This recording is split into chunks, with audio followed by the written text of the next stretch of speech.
അസ്സലാമു അലൈക്കും വറഹ്മത്തുള്ളാഹി വബറകാതുഹു. അൽഹംദുലില്ലാഹി റബ്ബിൽ ആലമീൻ വസുബ്ഹാനല്ലാഹിൽ അളീം വലാ ഹൗല വലാ ഖുവ്വത ഇല്ലാ ബില്ലാഹിൽ അലിയിൽ അളീം വസ്സലാത്തു വസ്സലാമു അലാ റസൂലിൽ അമീൻ വഅലാ ആലിഹി വസ്വഹ്ബിഹി അജ്മഈൻ. അമ്മാ ബഅദ്. അഊദു ബില്ലാഹി മിനശ് ശൈത്വാനിർ റജീം. ബിസ്മില്ലാഹിർ റഹ്മാനിർ റഹീം. യാ അയ്യുഹല്ലദീന ആമനു തഖുല്ലാഹ ഹഖ്ക തുഖാതിഹി വലാ തമൂതുന്ന ഇല്ലാ വഅൻതും മുസ്ലിമൂൻ. റബ്ബി ഇശ്റഹ് ലി സ്വദ്രി വയസ്സിർ ലി അംരി വഹ്ലുൽ ഉഖ്ദതം മിൻ ലിസാനി യഫ്ഖഹു ഖൗലി. ആമീൻ യാ റബ്ബൽ ആലമീൻ. ഏറെ സ്നേഹം നിറഞ്ഞ വിശ്വാസിനികളെ, പ്രിയമുള്ള രക്ഷിതാക്കളെ, നമസ്കാരം ഒരു സമഗ്ര പഠനം എന്ന വിഷയത്തെ ആസ്പദമാക്കിയുള്ള നമ്മുടെ മൂന്നാമത്തെ ക്ലാസ്സിലാണ് നമ്മൾ ഒരുമിച്ച് കൂടിയിട്ടുള്ളത്. അല്ലാഹു സുബ്ഹാനഹു വ തആല ഇതൊരു സ്വാലിഹായ അമലായി നമ്മളിൽ നിന്ന് സ്വീകരിക്കുമാറാകട്ടെ. കഴിഞ്ഞ 2 ക്ലാസ്സുകളിലായി വെള്ളത്തിൻ്റെ വ്യത്യസ്ത ഇനങ്ങളും നമുക്ക് വുളൂ ചെയ്യുവാനും ജനാബത്തിൽ നിന്ന് കുളിക്കുവാനുമെല്ലാം യോഗ്യമായ വെള്ളം ഏതാണ് എന്നും അതിനുശേഷം വുളൂവുമായി ബന്ധപ്പെട്ട അതിൻ്റെ ഷർത്തുകൾ, റുക്നുകൾ, സുന്നത്തുകൾ, നവാക്കിലുകൾ, ഫളായിലുകൾ അതെല്ലാം നമ്മൾ ചർച്ച ചെയ്തു. പിന്നീട് ഇനാവുമായി ബന്ധപ്പെട്ട പാത്രങ്ങളുമായി ബന്ധപ്പെട്ട വിഷയങ്ങൾ നമ്മൾ മനസ്സിലാക്കി. അതിനുശേഷം ഖളാഉൽ ഹാജ, മലമൂത്ര വിസർജനവുമായി ബന്ധപ്പെട്ട ആദാബുകൾ മനസ്സിലാക്കി. പിന്നീട് തയമ്മും നമ്മൾ ചർച്ച ചെയ്തു. അവസാനം മസ്ഹുൽ ഖുഫ, ഖുഫയിൽ തടവുന്ന വിഷയമാണ് നമ്മൾ സംസാരിച്ചു കൊണ്ടിരുന്നത്. അപ്പോൾ ഖുഫയിൽ തടവാം എന്നതിൻ്റെ തെളിവുകൾ നമ്മൾ മനസ്സിലാക്കി. അതാർക്കെല്ലാം തടവാം, അതിൻ്റെ സമയപരിധി എത്രയാണ്, അതിൻ്റെ ഷർത്തുകൾ എന്തെല്ലാമാണ്, ഇതെല്ലാം നമ്മൾ പറഞ്ഞു. ഇനി അതിലേക്ക് ചേർത്ത് നമുക്ക് മനസ്സിലാക്കാനുള്ളത് നവാഖിലു മസ്ഹിൽ ഖുഫൈൻ എന്ന ഒരു ഭാഗം കൂടിയാണ്. അഥവാ ഖുഫയിൽ തടവുന്നത് മുറിഞ്ഞു പോകുന്ന, അതിനെ മുറിച്ച് കളയുന്ന കാര്യങ്ങൾ എന്തെല്ലാമാണ് എന്നുള്ളത്. ഇപ്പോൾ ഖുഫയിൽ തടവുക എന്ന് പറയുമ്പോൾ കഴിഞ്ഞ ക്ലാസ്സിൽ നമ്മൾ പറഞ്ഞിരുന്നു, എൻ്റെ ഓർമ്മ, സോക്സിലേക്ക് തടവിൽ, സോക്സ് ആണെങ്കിലും നമ്മൾക്കത് അനുവദനീയമാണ്. പക്ഷേ അതിന് നമ്മൾ പറഞ്ഞ ഷർത്തുകളെല്ലാം പാലിക്കപ്പെട്ടിരിക്കണം. ശുദ്ധിയുള്ളതായിരിക്കണം, അതുപോലെ സമയപരിധിയിൽ ഒതുങ്ങിയിരിക്കണം, അതുപോലെ അത് ധരിക്കുന്നതിന് മുമ്പേ ശുദ്ധി വരുത്തണം. ധരിച്ചു കഴിഞ്ഞാൽ വുളൂയിൻ്റെ കാലിൽ ഏതെല്ലാം ഭാഗം വരെ തടവണം അല്ലെങ്കിൽ കഴുകണം, ആ ഭാഗം വരെ മുഴുവൻ മറഞ്ഞതായിരിക്കണം. പിന്നെ അല്പം കട്ടിയുള്ള, വളരെ നേരിയ സോക്സ് ആവാൻ പാടില്ല എന്നിത്യാദി കാര്യങ്ങളെല്ലാം നമ്മൾ പറഞ്ഞിരുന്നു. ഇനി അതിലേക്ക് ചേർത്ത് നമുക്ക് മനസ്സിലാക്കാനുള്ളത് അതിൻ്റെ നവാക്കിലുകളാണ്. അത് എപ്പോഴാണ് ഖുഫയിൽ തടവൽ ഇത് മുറിഞ്ഞു പോവുക? ഇതിലൊന്നാമത്തത് ഇത് അഹസ്വലമാ യൂജിബുൽ ഗുസ്ൽ, കുളി നിർബന്ധമാകുന്ന അവസ്ഥയുണ്ടായാൽ ഖുഫയിൽ തടവുക എന്നത് മുറിഞ്ഞു പോകും. ഇപ്പോൾ ജനാബത്തുകാരനായി അല്ലെങ്കിൽ ഹൈലുകാരിയായി, നിഫാസുകാരിയായി, ആ രൂപത്തിൽ കുളി നിർബന്ധമാകുന്ന കാര്യമുണ്ടായാൽ ഖുഫയിൽ തടവുക എന്നത് നഷ്ടപ്പെട്ടു. അപ്പോൾ അത് അഴിച്ചു വെച്ച് കുളി നിർബന്ധമാണ്. രണ്ടാമത് ഇൻഖിലാഉ മുദ്ദത്തിൽ മസഹ്, തടവാനുള്ള സമയം അവസാനിക്കുക. യാത്രക്കാരന് 3 രാത്രിയും 3 പകലുമാണ്. നാട്ടിലുള്ള ആൾക്കാണെങ്കിൽ 1 രാത്രിയും 1 പകലുമാണ്. അപ്പം അതിൻ്റെ സമയം എപ്പോൾ ആരംഭിക്കുക, എപ്പോൾ അവസാനിക്കുക എന്നൊക്കെ നമ്മൾ പറഞ്ഞിരുന്നു. ആ സമയം കഴിയുന്നത് വരെയാണ് തടവാനുള്ള അനുവാദമുള്ളത്. മൂന്നാമത്തത് നസ്ഉൽ ഖുഫൈൻ, ഖുഫകൾ അഴിക്കുക. ഒരാൾ വുളു എടുത്തു, എന്നിട്ട് ഖുഫ ധരിച്ചു, പിന്നീട് ആ ഖുഫ അഴിച്ചു കഴിഞ്ഞാൽ അയാളുടെ ഖുഫയിൽ തടവാനുള്ള ഇളവ് നഷ്ടപ്പെട്ടു. പിന്നെ അയാൾ എന്ത് ചെയ്യണം? ശുദ്ധിയുള്ളവനായിക്കൊണ്ട്, ശുദ്ധി നഷ്ടപ്പെട്ടിട്ടുണ്ടെങ്കിൽ പിന്നെ അയാൾ ശുദ്ധി എടുത്തുകൊണ്ട് എന്ത് ചെയ്യണം? ആദ്യം മുതൽ ഖുഫ ധരിക്കണം. അപ്പോൾ ഖുഫ ഊരുക എന്നുള്ളത് അത് നഷ്ടപ്പെടാനുള്ള ഒന്നാണ്. ഇത്രയുമാണ് അതിൻ്റെ മസ്അലവുമായി ബന്ധപ്പെട്ട് നമുക്ക് മനസ്സിലാക്കാനുള്ളത്. ഇനി ഇതിലേക്ക് ചേർത്ത് ഒരു കാര്യം കൂടി, ചെരുപ്പിൻ്റെ മുകളിൽ അല്ലെങ്കിൽ ഷൂസിൻ്റെ മുകളിൽ അത് തടവാൻ പറ്റുമോ എന്നുള്ള മസ്അലയാണ്. അപ്പോൾ ചെരുപ്പിൻ്റെ മുകളിൽ എന്തായാലും തടവാൻ പറ്റൂല. കാരണം എന്താ? ചെരുപ്പ് ശുദ്ധിയുള്ളതാണ്, ശുദ്ധിയോടുകൂടി ധരിച്ചതൊക്കെ ശരിയാണ്. പക്ഷേ വുളൂയിൻ്റെ ഭാഗങ്ങൾ മറയൂല. ഇപ്പം ഞെരിയാണി വരെ മറയൂലല്ലോ, അതുകൊണ്ട് തടവാൻ പാടില്ല. എന്നാൽ ഷൂസ് ആണെങ്കിലോ, ഷൂസ് ആണെങ്കിൽ ഞെരിയാണി വരെ അഥവാ വുളൂഇന്റെ അവയവങ്ങൾ, കാലിൽ വുളൂഇന്റെ അവയവം മുഴുവൻ മറയുന്ന രൂപത്തിലാണ് ഷൂസ് എങ്കിൽ നമുക്ക് തടവാവുന്നതാണ്. അതിൽ 3 രൂപമുണ്ട്. ഒന്നെങ്കിൽ സോക്സ് ധരിച്ച് പിന്നെ ഷൂസ് ധരിക്കുക, അങ്ങനെയാണല്ലോ ഉണ്ടാവുക. അപ്പോൾ ഒന്നുകിൽ എന്ത് ചെയ്യാം, നമ്മൾക്ക് ഷൂസ് അഴിച്ച് വെച്ച് സോക്സിൻ്റെ മുകളിലൂടെ തടവുക, എന്നിട്ട് ഷൂസ് ധരിക്കുക. അല്ലെങ്കിൽ ഷൂസിൻ്റെ മുകളിലൂടെ തന്നെ തടവുക. പക്ഷേ ഷൂസ് എന്തായിരിക്കണം, ആ കാലിൻ്റെ വുളു എടുക്കുന്ന ഭാഗം മുഴുവൻ മറഞ്ഞതായിരിക്കണം. അതും നജസ് ഉണ്ടാവാൻ പാടില്ല, ശുദ്ധിയോടുകൂടിയായിരിക്കണം ധരിച്ചിരിക്കണം. എന്നീ മസലകൾ, എന്നീ നിബന്ധനകളെല്ലാം പാലിച്ചു വന്നാൽ നമുക്ക് എന്ത് ചെയ്യാം, ഷൂസിൻ്റെ മുകളിൽ തടവാവുന്നതാണ്. ശരി, ഇനി അടുത്തൊരു മസ്അല, മസ്അലത്തുൽ ജബീറ. ജബീറ എന്ന് പറഞ്ഞാൽ പ്ലാസ്റ്റർ ഇടുക. ഇപ്പം നമ്മൾ കൈ പൊട്ടി അല്ലെങ്കിൽ കൈമ്മ മുറിയൊക്കെ ആയി കഴിഞ്ഞാൽ ബാൻഡേജ് കെട്ടും, അല്ലെങ്കിൽ പ്ലാസ്റ്റർ ഇടും. അതിനൊക്കെ പാടെ പറയുന്നതാണ് ജബീറ, പ്ലാസ്റ്റർ, ബാൻഡേജ് എന്നിത്യാദി കാര്യങ്ങളൊക്കെ. അതിൽ തടവുന്ന വിഷയം എങ്ങനെയാണ്? അപ്പം അതിൽ 4 വ്യത്യസ്ത രൂപങ്ങളായിട്ട് നമുക്ക് അതിനെ തരംതിരിക്കാം. ഒന്നാമത്തത്, ഒരാളെ കയ്യിൽ മുറിയായി അല്ലെങ്കിൽ കാലിൽ ഉളുവിൻ്റെ ഒരു ഭാഗത്ത് മുറിയായിട്ട് ബാൻഡേജോ പ്ലാസ്റ്ററോ ഒന്നും ഇടേണ്ട ആവശ്യമില്ല. അതിങ്ങനെ തുറന്നിട്ട അവസ്ഥയിലാണ്. അത് കഴുകുന്നത് കൊണ്ടും പ്രശ്നമില്ല, കഴുകുന്നത് കൊണ്ട് പ്രത്യേകിച്ച് ബുദ്ധിമുട്ടൊന്നും വരാനില്ല എങ്കിൽ അയാൾ ആ ഭാഗം കഴുകൽ നിർബന്ധമാണ്. ഉളുവിൻ്റെ അവയവം കഴുകൽ നിർബന്ധമാണ്. രണ്ടാമത്തൊന്ന്, കഴുകാൻ പറ്റൂല. വെള്ളം ധാരാളം തട്ടിക്കഴിഞ്ഞാൽ മുറി പഴുക്കും, അല്ലെങ്കിൽ വേറെ ബുദ്ധിമുട്ടുകൾ ഉണ്ടാകും. എന്നാൽ ചെറിയ രൂപത്തിൽ തടവ, അതുകൊണ്ട് പ്രശ്നമില്ല.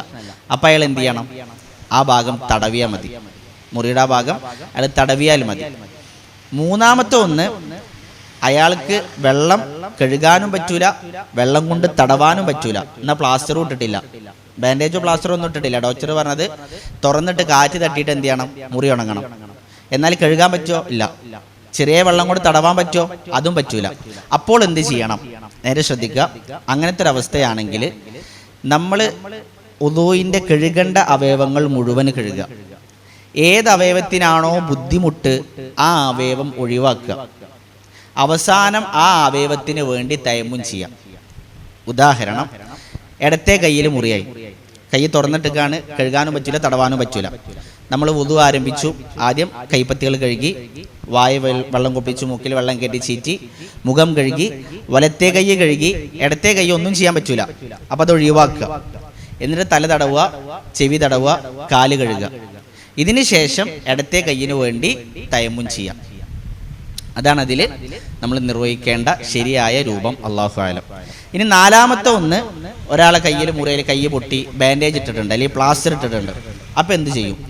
അവിടെ നമ്മൾ ശ്രദ്ധിക്കേണ്ട ഒരു കാര്യം, പ്ലാസ്റ്റർ ഇടുന്ന സമയത്ത് അവയവത്തിൽ എത്ര ഭാഗത്തിനാണോ പ്ലാസ്റ്റർ ആവശ്യം അത്ര മാത്രമേ നമ്മൾക്ക് എന്ത് ചെയ്യാൻ പറ്റുള്ളൂ, പ്ലാസ്റ്റർ ഇടാൻ പറ്റുള്ളൂ. അപ്പോൾ ചിലപ്പോൾ കുറച്ച് ഭാഗത്ത് മാത്രമേ കയ്യിൻ്റെ അരഭാഗം മാത്രമേ പ്ലാസ്റ്റർ ആവശ്യം ഉണ്ടാവുള്ളൂ. പക്ഷേ അത് മുട്ടുവരെ കയറ്റിടാൻ പറ്റുമോ?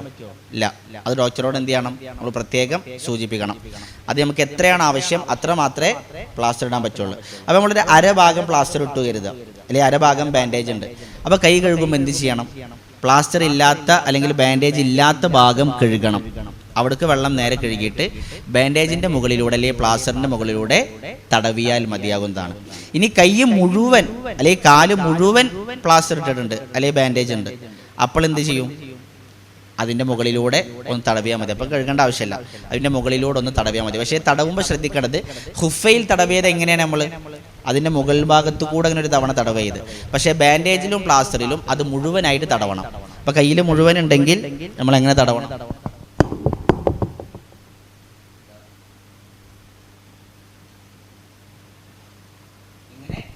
പൂർണ്ണമായിട്ട് എന്ത് ചെയ്യണം? അതിൻ്റെ ആദ്യം മുതൽ അവസാന ഭാഗം വരെ പൂർണ്ണമായിട്ട് നമ്മൾ തടവണം. അപ്പോൾ ഒരാൾ ബാൻഡേജ് ഇട്ടത് അല്ലെങ്കിൽ പ്ലാസ്റ്റർ ഇട്ടത് വുളു എടുക്കുന്നതിൻ്റെ മുമ്പേ ആണെങ്കിലോ, ഹുഫ ധരിക്കുമ്പോൾ നമ്മൾ പറഞ്ഞില്ലേ, ശുദ്ധിയോടുകൂടി ധരിച്ചാലേ തടവാൻ പറ്റുള്ളൂ. ഒരാൾ പ്ലാസ്റ്റർ ഇടുന്നതിന് മുമ്പേ അയാൾ ശുദ്ധി വരുത്തിയിട്ടില്ല, അങ്ങനെയാണെങ്കിൽ അയാൾക്ക് തടവാൻ പറ്റുമോ? അയാൾക്ക് തടവാൻ പറ്റും. കാരണം പ്ലാസ്റ്റർ ഇടാൻ പോകുന്ന സമയത്ത് ഞാൻ ഒന്ന് ഉള്ളെടുത്ത് വരട്ടെ എന്ന് പറയാൻ നിൽക്കുമോ? ഇല്ല. അപ്പോൾ ഇസ്ലാം അവിടെ എന്ത് ചെയ്തിട്ടുണ്ട്? നമുക്ക് ഇളവ് നൽകിയിട്ടുണ്ട്. ആ സമയത്ത് നമ്മൾക്ക് അങ്ങനെ ശുദ്ധി വേണ്ട ആവശ്യമില്ല. അതുപോലെ തന്നെ ഹുഫയെ പോലെ തന്നെ സമയപരിധി ഇല്ല. എത്ര കാലം നമ്മൾ പ്ലാസ്റ്റർ ഇടുന്നുണ്ടോ അത്രയും കാലം നമുക്ക് എന്ത് ചെയ്യാം, അതിൻ്റെ മുകളിലൂടെ തടവാവുന്നതാണ്. പക്ഷെ ശ്രദ്ധിക്കേണ്ട കാര്യം, നമ്മൾ അവയവത്തിൽ കുറച്ച് ഭാഗം മാത്രമേ പ്ലാസ്റ്റർ ഇട്ടിട്ടുള്ളൂ എങ്കിൽ അത് മാത്രം തടവിയാൽ പോരാ, ബാക്കിയുള്ള ഭാഗം വെള്ളം കൊണ്ട് എന്ത് ചെയ്യണം, കഴുകണം. അത് പ്രത്യേകം ശ്രദ്ധിക്കേണ്ട ഒരു വിഷയമാണ്. അതാണ് നമുക്ക് മസ്അലത്തുൽ ജബീറ, പ്ലാസ്റ്റർ ബാൻഡേജ്, അതുമായി ബന്ധപ്പെട്ട് സൂചിപ്പിക്കാനുള്ളത്. അടുത്ത ഏരിയ അൻ-നജാസ, നജസുകളുമായി ബന്ധപ്പെട്ട വിഷയങ്ങളാണ്. എന്താണ് നജസ് എന്ന് പറഞ്ഞാൽ? മ്ലേച്ഛമായത്, മോശമായത് എന്നൊക്കെയാണ് നജസ് എന്ന് പറഞ്ഞാൽ. അപ്പോൾ മീൻ കഴുകിയ വെള്ളം അത് നജസാണോ? അത് മോശമായെന്നല്ലേ? പക്ഷെ അത് നജസല്ല. അല്ലെങ്കിൽ ഒരാൾ എന്ത് ചെയ്തു, നല്ല പാടത്ത് കളച്ച് നല്ല ചളിയും വേർപ്പൊക്കെ ആയിട്ട് നേരെ വന്ന് നിസ്കരിച്ചു ആ ഡ്രസ്സിൽ, പറ്റുമോ? പറ്റും. അപ്പൊ ചളി, വയർപ്പ്, മീൻവെള്ളം ഇതൊന്നും എന്തല്ല, നജസല്ല. അപ്പൊ നജസ് എന്ന് പറഞ്ഞാൽ കേവലം മ്ലേച്ഛമായത്, മോശമായത് എന്ന് പറയാൻ പറ്റൂല. നജസിന് കൊടുക്കുന്ന നിർവചനം ഐനുൻ മുസ്തഖ്ദറത്തുൻ ശർഅൻ, മതം മോശമായി കാണുന്നത്. ശർഅ് മ്ലേച്ഛമായി അല്ലെങ്കിൽ മോശമായി കാണുന്ന വസ്തുക്കൾക്കാണ് നജസ് എന്ന് പറയുക. അപ്പൊ അത് ഏതൊക്കെയാണ്? അത് പ്രത്യേകം നമുക്ക് പഠിപ്പിച്ചു തന്നിട്ടുണ്ട്. അതിലൊന്നാമത്തെ നജസുകളുടെ ഇനത്തിൽപ്പെട്ട ഒന്നാമത്തത് ബൗലുൻ വഗായിത്തുൻ, മലവും മൂത്രവും. ഇനി നമ്മൾ നമസ്കാരത്തിന്റെ രൂപത്തിലേക്ക് എത്തുമ്പോൾ നമ്മളവിടെ നമസ്കാരത്തിന്റെ ഷർത്തുകൾ പഠിക്കും. അപ്പോൾ നമ്മൾ പറയും ഇസാലത്തുൻ നജാസ, നജസിൽ നിന്ന് നീക്കം ചെയ്യണം, നജസുകൾ നീക്കം ചെയ്യണം, നജസിൽ നിന്ന് ശുദ്ധിയാവണം എന്ന് നമ്മൾ പറയും. അപ്പോൾ അവിടെ നമ്മൾ എന്ത് ചെയ്യൂല, നജസുകൾ ഏതൊക്കെയെന്ന് വിശദീകരിക്കൂല. ഇത് നമ്മളിപ്പോൾ ഇവിടെ വിശദീകരിക്കുകയാണ്. ശരി, ഒന്നാമത്തത് ബൗലുൻ വഗായിത്തുൻ, മൂത്രവും മലവും. അപ്പോൾ മലമൂത്രം അതെന്താണ്? ആ വിസർജ്യം നജസാണ്. ഒരുപാട് ഹദീത്തുകൾ ആ വിഷയത്തിൽ കാണാം.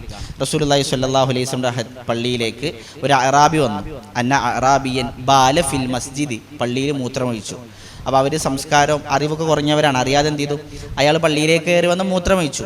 അപ്പോൾ ആളുകളെല്ലാം ഒച്ചമുളി ഉണ്ടാക്കാൻ തുടങ്ങി, എന്തായി കാട്ടുന്നത് എന്നൊക്കെ ചോദിച്ചു. അപ്പോൾ റസൂലുള്ളാഹി സ്വല്ലല്ലാഹു അലൈഹി വസല്ലം പറഞ്ഞു ദഉഹു, നിങ്ങൾ അയാളെ വിട്ടേക്ക്, കാരണം അയാളത് തുടങ്ങിയില്ലേ, അതിന് പൂർത്തിയാക്കിക്കൊള്ളട്ടെ. ഫഅഹ്രീഖു അലാ ബൗലിഹി ദനൂബൻ മിൻ മാഇൻ, അത് കഴിഞ്ഞതിന് ശേഷം റസൂൽ പറഞ്ഞു അതിൻ്റെ മുകളിലൂടെ ഒരു ബക്കറ്റ് വെള്ളം ഒഴിക്കാൻ പറഞ്ഞു. അപ്പോൾ അത് നജസായതുകൊണ്ടല്ലേ.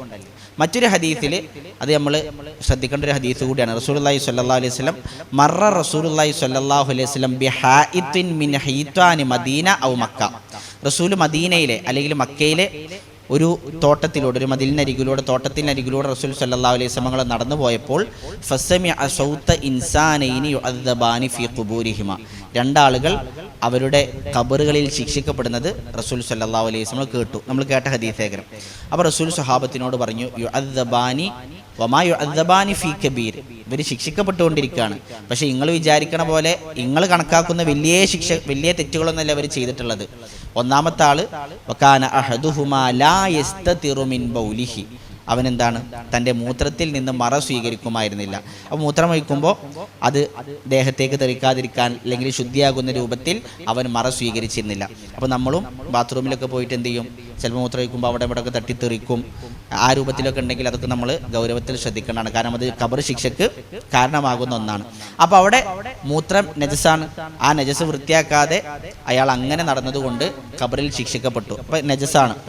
മറ്റൊരു ഹദീസിൽ റസൂൽ സല്ലല്ലാഹു അലൈഹി വസല്ലം മലത്തിനെ കുറിച്ച് പറയാണ്, ഇദാ വത്വഅ അഹദുകും ബിനിഅലൈഹി അൽ അദാ, ചെരുപ്പ് കൊണ്ട് മലത്തിൽ മ്ലേച്ഛമായതിൽ ഒരാൾ ചവിട്ടിയാൽ ഫഇന്ന തുറാബ ലഹു തുഹൂർ, അതിനുള്ള ശുദ്ധീകരണം മണ്ണാണ്. അപ്പോൾ മണ്ണ് കൂടെ നടക്കുമ്പോൾ എന്ത് ചെയ്യും, അത് ശുദ്ധിയാകുന്നാണ് പറയുന്നത്. അപ്പോൾ മലം നജസാണ് എന്നതൊന്ന് മനസ്സിലാക്കാം. മലവും മൂത്രവും നജസാണ്. ഇനി ഇതിൽ ഇളവുള്ള ഒന്നുണ്ട്, മൂത്രത്തിൽ നജസിൽ ഇളവുള്ള ഒന്നുണ്ട്. അതെന്താണ്? കുട്ടികളുടെ മൂത്രമാണ്. എങ്ങനത്തെ കുട്ടികൾ? ഭക്ഷണം കഴിച്ചു തുടങ്ങിയിട്ടില്ലാത്ത കുട്ടികൾ. ഏത് കുട്ടി? ആൺകുട്ടി. ഭക്ഷണം കഴിച്ചു തുടങ്ങിയിട്ടില്ലാത്ത ആൺകുട്ടിയുടെ മൂത്രം നജസിലെ ഇളവുണ്ട്. ഉമ്മു ഖൈസ് ബിൻതു മെഹ്സൻ റളിയല്ലാഹു അൻഹ പറയാണ്, അന്നഹ അത്തത് ബിബ്നിൻ ലഹാ സ്വഗീരിൻ, അവരുടെ ചെറിയ കുട്ടിയുമായിട്ട് ലം യഅ്കുലി ത്വആം, ഭക്ഷണം കഴിച്ച് തുടങ്ങിയിട്ടില്ലാത്ത മുലപ്പാൽ മാത്രം കുടിക്കുന്ന കുട്ടിയുമായിട്ട് ഇലാ റസൂലില്ലാഹി സ്വല്ലല്ലാഹു അലൈഹി വസല്ലം, റസൂലിന്റെ അടുത്തേക്ക് വന്നു. ഫഅജ്ലസഹു റസൂലുള്ളാഹി സ്വല്ലല്ലാഹു അലൈഹി വസല്ലം ഫി ഹജ്രിഹി, അപ്പോൾ റസൂൽ കുട്ടിനെ എടുത്തിട്ട് എന്ത് ചെയ്തു, മടിയിൽ വെച്ചു.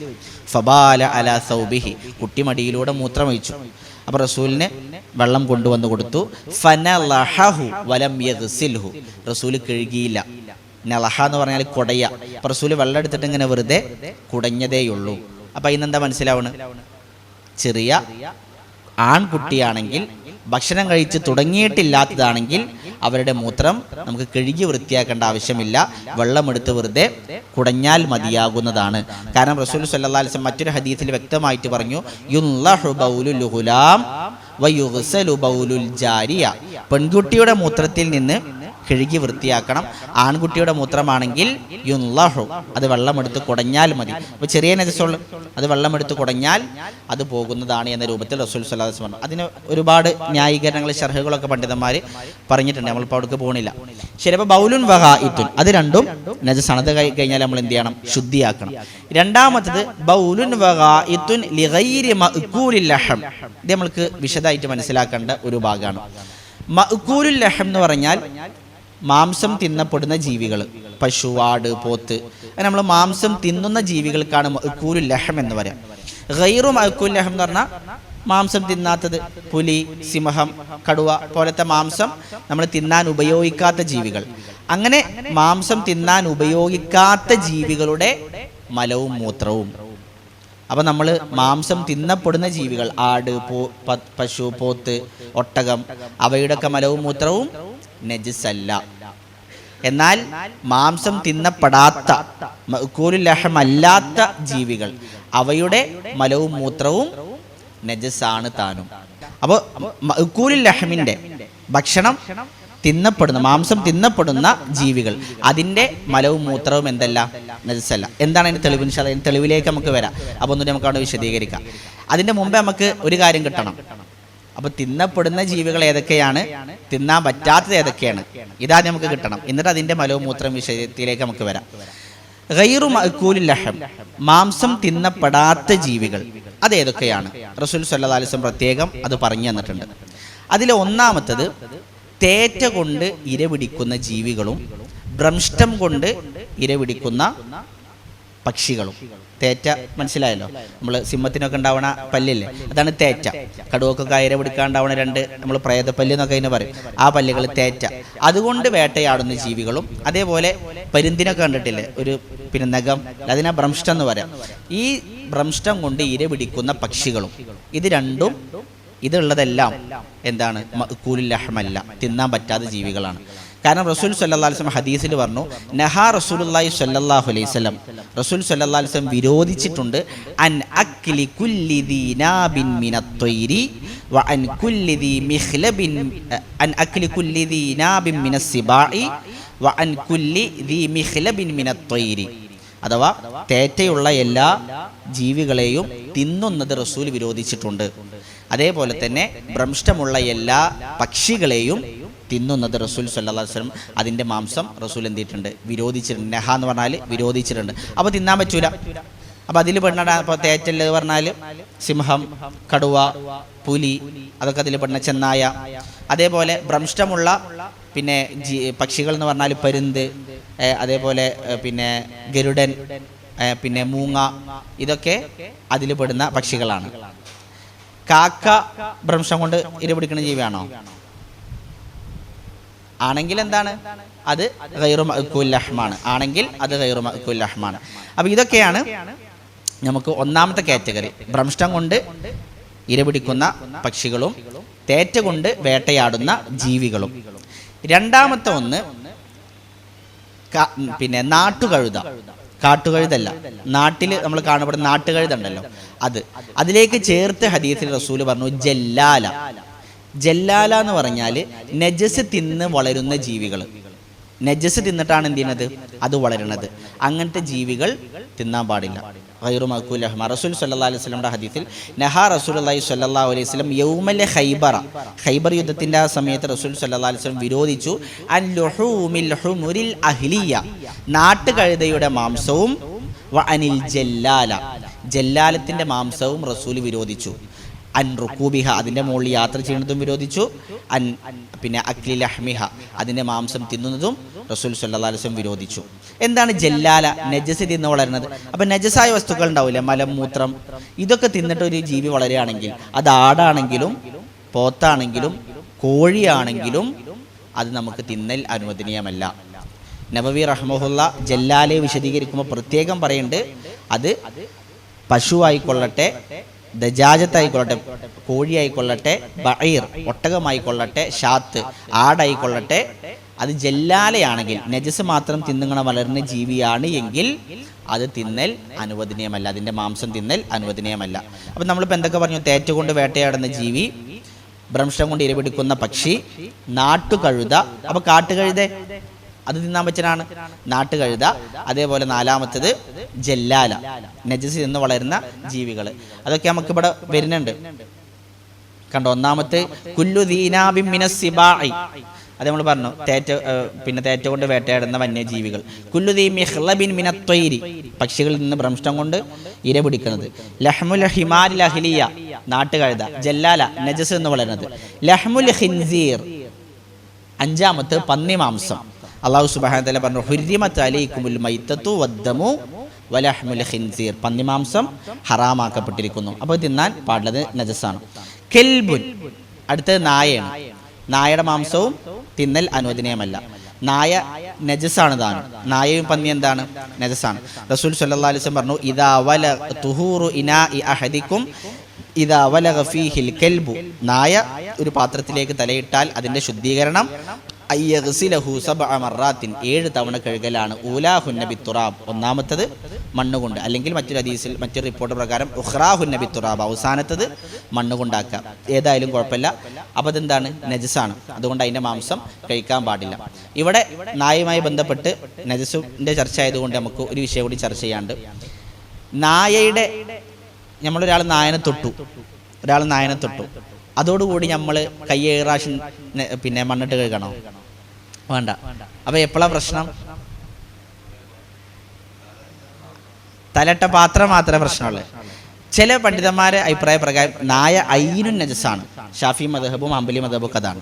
നായ ഐനുൻ നജസ് എന്ന് പറഞ്ഞാൽ വാല് മുതൽ തല വരെ എല്ലാ ഭാഗവും പൂർണ്ണമായിട്ട് എന്താണ്? നജസാണ്, പൂർണ്ണമായ നജസാണ്. ചിലവരെ അഭിപ്രായ പ്രകാരം, ഹനഫി മദ്ഹബ് പ്രകാരമൊക്കെ നായയുടെ കേല മാത്രം നജസ്, വായന്ന് ഇങ്ങനെ വരുന്ന ഉമിനീരുണ്ടല്ലോ അത്, അതേപോലെ അതിൻ്റെ മൂക്ക്, ആ വായയുടെ ഭാഗം, ഇത് മാത്രമേ നജസുള്ളൂ. മാലിക്കി മദ്ഹബ് പ്രകാരം നായ ത്വാഹിറാണ്. നായ എന്തല്ല? ത്വാഹിറ, ശുദ്ധിയുള്ള സാധനമാണ്. അപ്പം നായ നനവോടുകൂടി നമ്മളെ വീട്ടിൽ കയറി എന്നാലും അതിനവർക്ക് തെളിവുകളുണ്ട്. റസൂൽ സല്ലല്ലാഹു അലൈഹി വസല്ലം ഹദീസിൽ കാനത്തിൽ കിലാബു തബൂലു വതുദ്ബിലു വതുഖ്ബിലു വതുദ്ബിറു ഫിൽ മസ്ജിദി, പള്ളികളിൽ എന്ത് ചെയ്യുമായിരുന്നു? നായകൾ മൂത്രമൊഴിക്കുമായിരുന്നു. അവർ മുന്നിലേക്കും പിന്നിലേക്കും, തുഖ്ബിലു വതുദ്ബിറു അങ്ങോട്ടും ഇങ്ങോട്ടും പള്ളിയിലേക്കൂടെ നടക്കുമായിരുന്നു. വലം യകൂനു യറുശൂന ശൈഅൻ മിൻ ദാലിക, അതിൽ ഒന്നും തന്നെ അതിനെന്ത് ചെയ്യുന്നില്ല? വൃത്തിയാക്കിയിരുന്നില്ല. അപ്പോൾ അത് തെളിവാണ്. പക്ഷേ അത് ശരിയല്ല. കാരണം എന്താ വെച്ചാൽ അത് ഇസ്ലാമിൻ്റെ ആദ്യ കാലഘട്ടത്തിലാണ്. പിന്നെ എന്ത് ചെയ്തിട്ടുണ്ട്?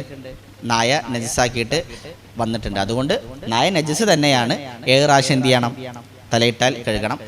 അതിൽ കൂടുതൽ പ്രബലമായ അഭിപ്രായം പണ്ഡിതന്മാർ പറഞ്ഞത്, നായനെ നമ്മൾ സ്പർശിച്ചത്, അല്ലെങ്കിൽ നായ നമ്മൾ സിറ്റൗട്ടിൽ കയറിയതോ, അല്ലെങ്കിൽ നമ്മൾ അതിൻ്റെ വാലെവിടെയെങ്കിലും നമ്മൾ കാലും അറിയാതെ കൊണ്ടതൊക്കെ നനവോട് കൂടിയാണെങ്കിൽ നജസാണ്.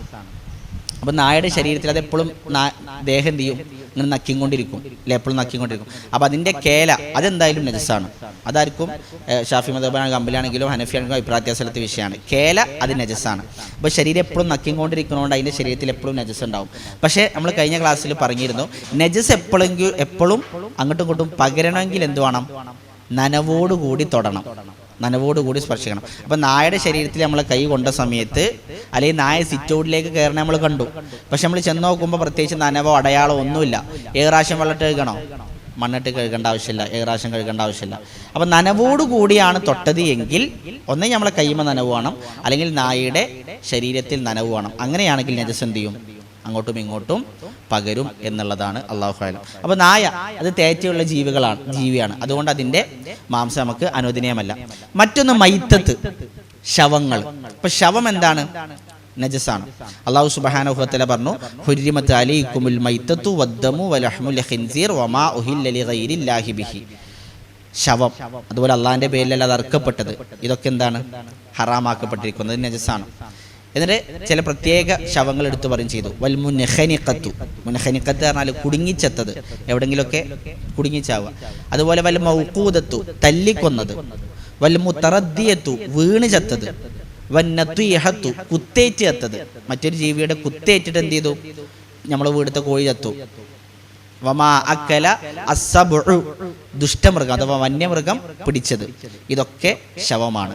ഇല്ലാമാ ദക്കൈത്തും നിങ്ങൾ അറുത്തതൊഴികെ. അപ്പോൾ ഒരു നായ വന്നിട്ട് നമ്മൾ കോഴിനെ കടിച്ചു, അതിങ്ങനെ ചോര, അല്ലെങ്കിൽ നമ്മൾ പിന്നെ എവിടെന്നെങ്കിലും അത് വീണിട്ട് എന്ത് ചെയ്യാണ്, ചാവാനായിട്ട് ചോര വാർന്ന് ഇങ്ങനെ കിടക്കുകയാണ്, ചത്തിട്ടില്ല. നമ്മൾ വേഗം പോയിട്ട് അതിനെ ബിസ്മില്ലാ അറുത്താലോ, നമുക്കത് ഹലാലാണ്. ഇല്ലാമാതക്കൈത്തും നിങ്ങൾ അറുത്തതൊഴികെ അത് ഹലാലാണ്. ചത്തു കഴിഞ്ഞാൽ അത് ഹലാലല്ല.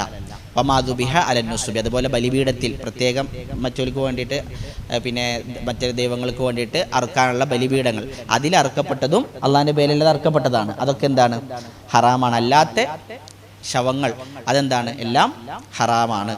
നമ്മൾ അറുത്തതൊഴികെ നമുക്ക് ഭക്ഷിക്കാവുന്നതാണ്. അടുത്തത് ഖംറ്. അപ്പോൾ ഇപ്പം നമ്മൾ നജസിൻ്റെ ഇനത്തിൽ നമ്മൾ എന്താ പറയുന്നത്, ഇപ്പം എന്താ പറഞ്ഞുകൊണ്ടിരിക്കണേ, നമുക്ക് തിന്നപ്പെടാൻ പറ്റുന്ന ജീവികൾ അതിൻ്റെ ബൗലും കായത്തും നജസല്ല, തിന്നപ്പെടാൻ പറ്റാത്ത ജീവികൾ അതിൻ്റെ ബൗലും കായത്തും നജസാണ്. അപ്പോൾ നമ്മൾ തിന്നപ്പെടാൻ പറ്റാത്ത ജീവികളെ കുറിച്ചാണ് ഇപ്പോൾ ഇത്ര നേരം നമ്മൾ ചർച്ച ചെയ്തത്. അതിലെന്തൊക്കെ പെട്ടു, തേറ്റ കൊണ്ട് വേട്ടയാടുന്നത്, ഭ്രംഷ്ടം കൊണ്ട് ഇരപിടിക്കുന്നത്, നാട്ടുകഴുത, ജല്ലാലത്ത്, നായ, പന്നി, ശവങ്ങൾ, ഇതെല്ലാം നമുക്ക് തിന്നാൻ പറ്റാത്തതാണ്. ഇതിലേക്ക് ഏതും വരും, ആന. എന്താണ്, ആന നമുക്ക് അതിൻ്റെ മുകളിൽ നമുക്ക് യാത്ര ചെയ്യാം, ആനയുടെ മുകളിൽ നമുക്ക് യാത്ര ചെയ്യാം. പക്ഷെ ആന മാംസം തിന്നാൻ പറ്റുമോ? ഇല്ല. കുതിര ഇറച്ചി നമുക്ക് തിന്നാം, ഹദീസിൽ പ്രത്യേകം വന്നാണ് കുതിരയുടെ ഇറച്ചി നമുക്ക് ഭക്ഷിക്കാവുന്നതാണ്. അപ്പോൾ നമ്മൾ തിന്നാൻ പറ്റാത്ത ജീവികളെ കുറിച്ചാണ് പറഞ്ഞത്.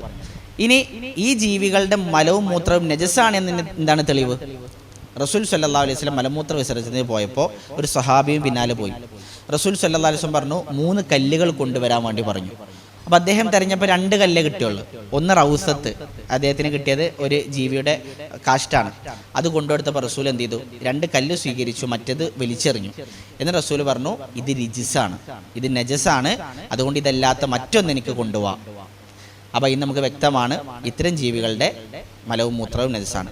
എന്നാൽ തിന്നപ്പെടാൻ പറ്റുന്ന ജീവികൾ അതിൻ്റെ മലവും മൂത്രവും നജസല്ല എന്നതിൻ്റെ തെളിവ് എന്താണ്? മദീനയിലേക്ക് 2 ഗോത്രങ്ങളിൽ നിന്ന് കുറച്ച് ആൾക്കാർ വന്നു. അവരൊരു ചതിയുടെ തലച്ചോറായിട്ടാണ് വന്നത്. പക്ഷേ റസൂലിൻ്റെ അടുത്ത് കൊണ്ട് പറഞ്ഞു, റസൂൽ ഞങ്ങൾ ഇസ്ലാം സ്വീകരിച്ചു, ഞങ്ങൾക്ക് ഇസ്ലാമിനെ കുറിച്ച് പഠിക്കണം എന്നൊക്കെ പറഞ്ഞ് അങ്ങനെ അവരെന്ത് ചെയ്തു, കുറച്ചു കാലം അവിടെ നിന്നപ്പോൾ അവർ പറഞ്ഞു, റസൂലെ ഞങ്ങൾ ഗ്രാമവാസികളാണ്, ഈ പട്ടണത്തിലെ കാലാവസ്ഥ ഞങ്ങൾക്ക് പറ്റണില്ല, ഞങ്ങളെ വയറൊക്കെ വീർക്കുകയാണ്, തൊലിമൊക്കെ എന്തൊക്കെയോ ഒരു അലർജി പോലെ വരികയാണ്, അതുകൊണ്ട് ഞങ്ങൾക്ക് നാട്ടിൽ തിരിച്ചു പോകണം. അപ്പോൾ റസൂൽ അനുവാദം കൊടുത്തു. റസൂൽ എന്ത് ചെയ്തു, അവർക്ക് കുറച്ച് ഒട്ടകങ്ങളെ നൽകി, ഒരു ഇടയനെ നൽകി. എന്നിട്ട് റസൂൽ സല്ലല്ലാഹു അലൈഹി വസല്ലം അവർക്ക് ചികിത്സയായിട്ട് പറഞ്ഞു കൊടുത്തത് ആ ഒട്ടകത്തിൻ്റെ പാലും അതിൻ്റെ മൂത്രവും കുടിക്കുക എന്നുള്ളതാണ്. അപ്പോൾ മൂത്രം നജസാണെങ്കിൽ നജസ് കൊണ്ട് ചികിത്സിക്കാൻ റസൂൽ ഒരിക്കലും പറയില്ല. അപ്പോൾ മൂത്രം നജസല്ല ഒട്ടകത്തിൻ്റെ. അതുപോലെ തന്നെ റസൂൽ സല്ലല്ലാഹു അലൈഹി വസല്ലം ആടിനെ കെട്ടുന്ന തൊഴുത്ത്, ആടിൻ്റെ കൂടുണ്ടാവുമല്ലോ, അതിൽ നമസ്കരിക്കാൻ വേണ്ടി റസൂൽ സല്ലല്ലാഹു അലൈഹി വസല്ലം അനുവാദം കൊടുത്തിട്ടുണ്ട്. ആടിൻ്റെ കൂടെ ആകുമ്പോൾ എന്തായാലും അതിൽ മലവും മൂത്രം എപ്പോഴും ഉണ്ടാവും, പക്ഷെ അതിൽ നമസ്കരിക്കാൻ റസൂൽ അനുവാദം കൊടുത്തിട്ടുണ്ട്. അപ്പോൾ ഇതൊക്കെ നമുക്ക് എന്താ മനസ്സിലാവണം, തിന്നപ്പെടാൻ പറ്റുന്ന ജീവികൾ അതിൻ്റെ മലവും മൂത്രവും നജസല്ല. അപ്പോൾ കോഴിക്കാട്ടം, വളമായിട്ട് ഉപയോഗിക്കുക, ചാണകം കുറച്ച് മേത്തായ നജസാണോ? നജസല്ല പറഞ്ഞാൽ നമുക്ക് തിന്നാൻ പറ്റണമെന്നല്ല കേട്ടോ. എന്തല്ല, നമ്മൾക്ക് നജസല്ല, മതപരമായിട്ടത് എന്തല്ല, നമുക്ക് നജസായിട്ട് കൂട്ടേണ്ട ആവശ്യം ഇല്ല. അടുത്തത്, അപ്പോൾ നജസുകളുടെ വിഷയം കഴിഞ്ഞു. ഇനി അടുത്തത് ഖംറ്. ഇനി ജീവികളുമായി ബന്ധപ്പെട്ട ചില കാര്യങ്ങൾ നമുക്ക് ഇൻഷാ അല്ലാഹ് അവസാനത്തിൽ അത് ചർച്ച ചെയ്യാം. അടുത്ത നജസിൻ്റെ ഇനം ഖംറാണ്.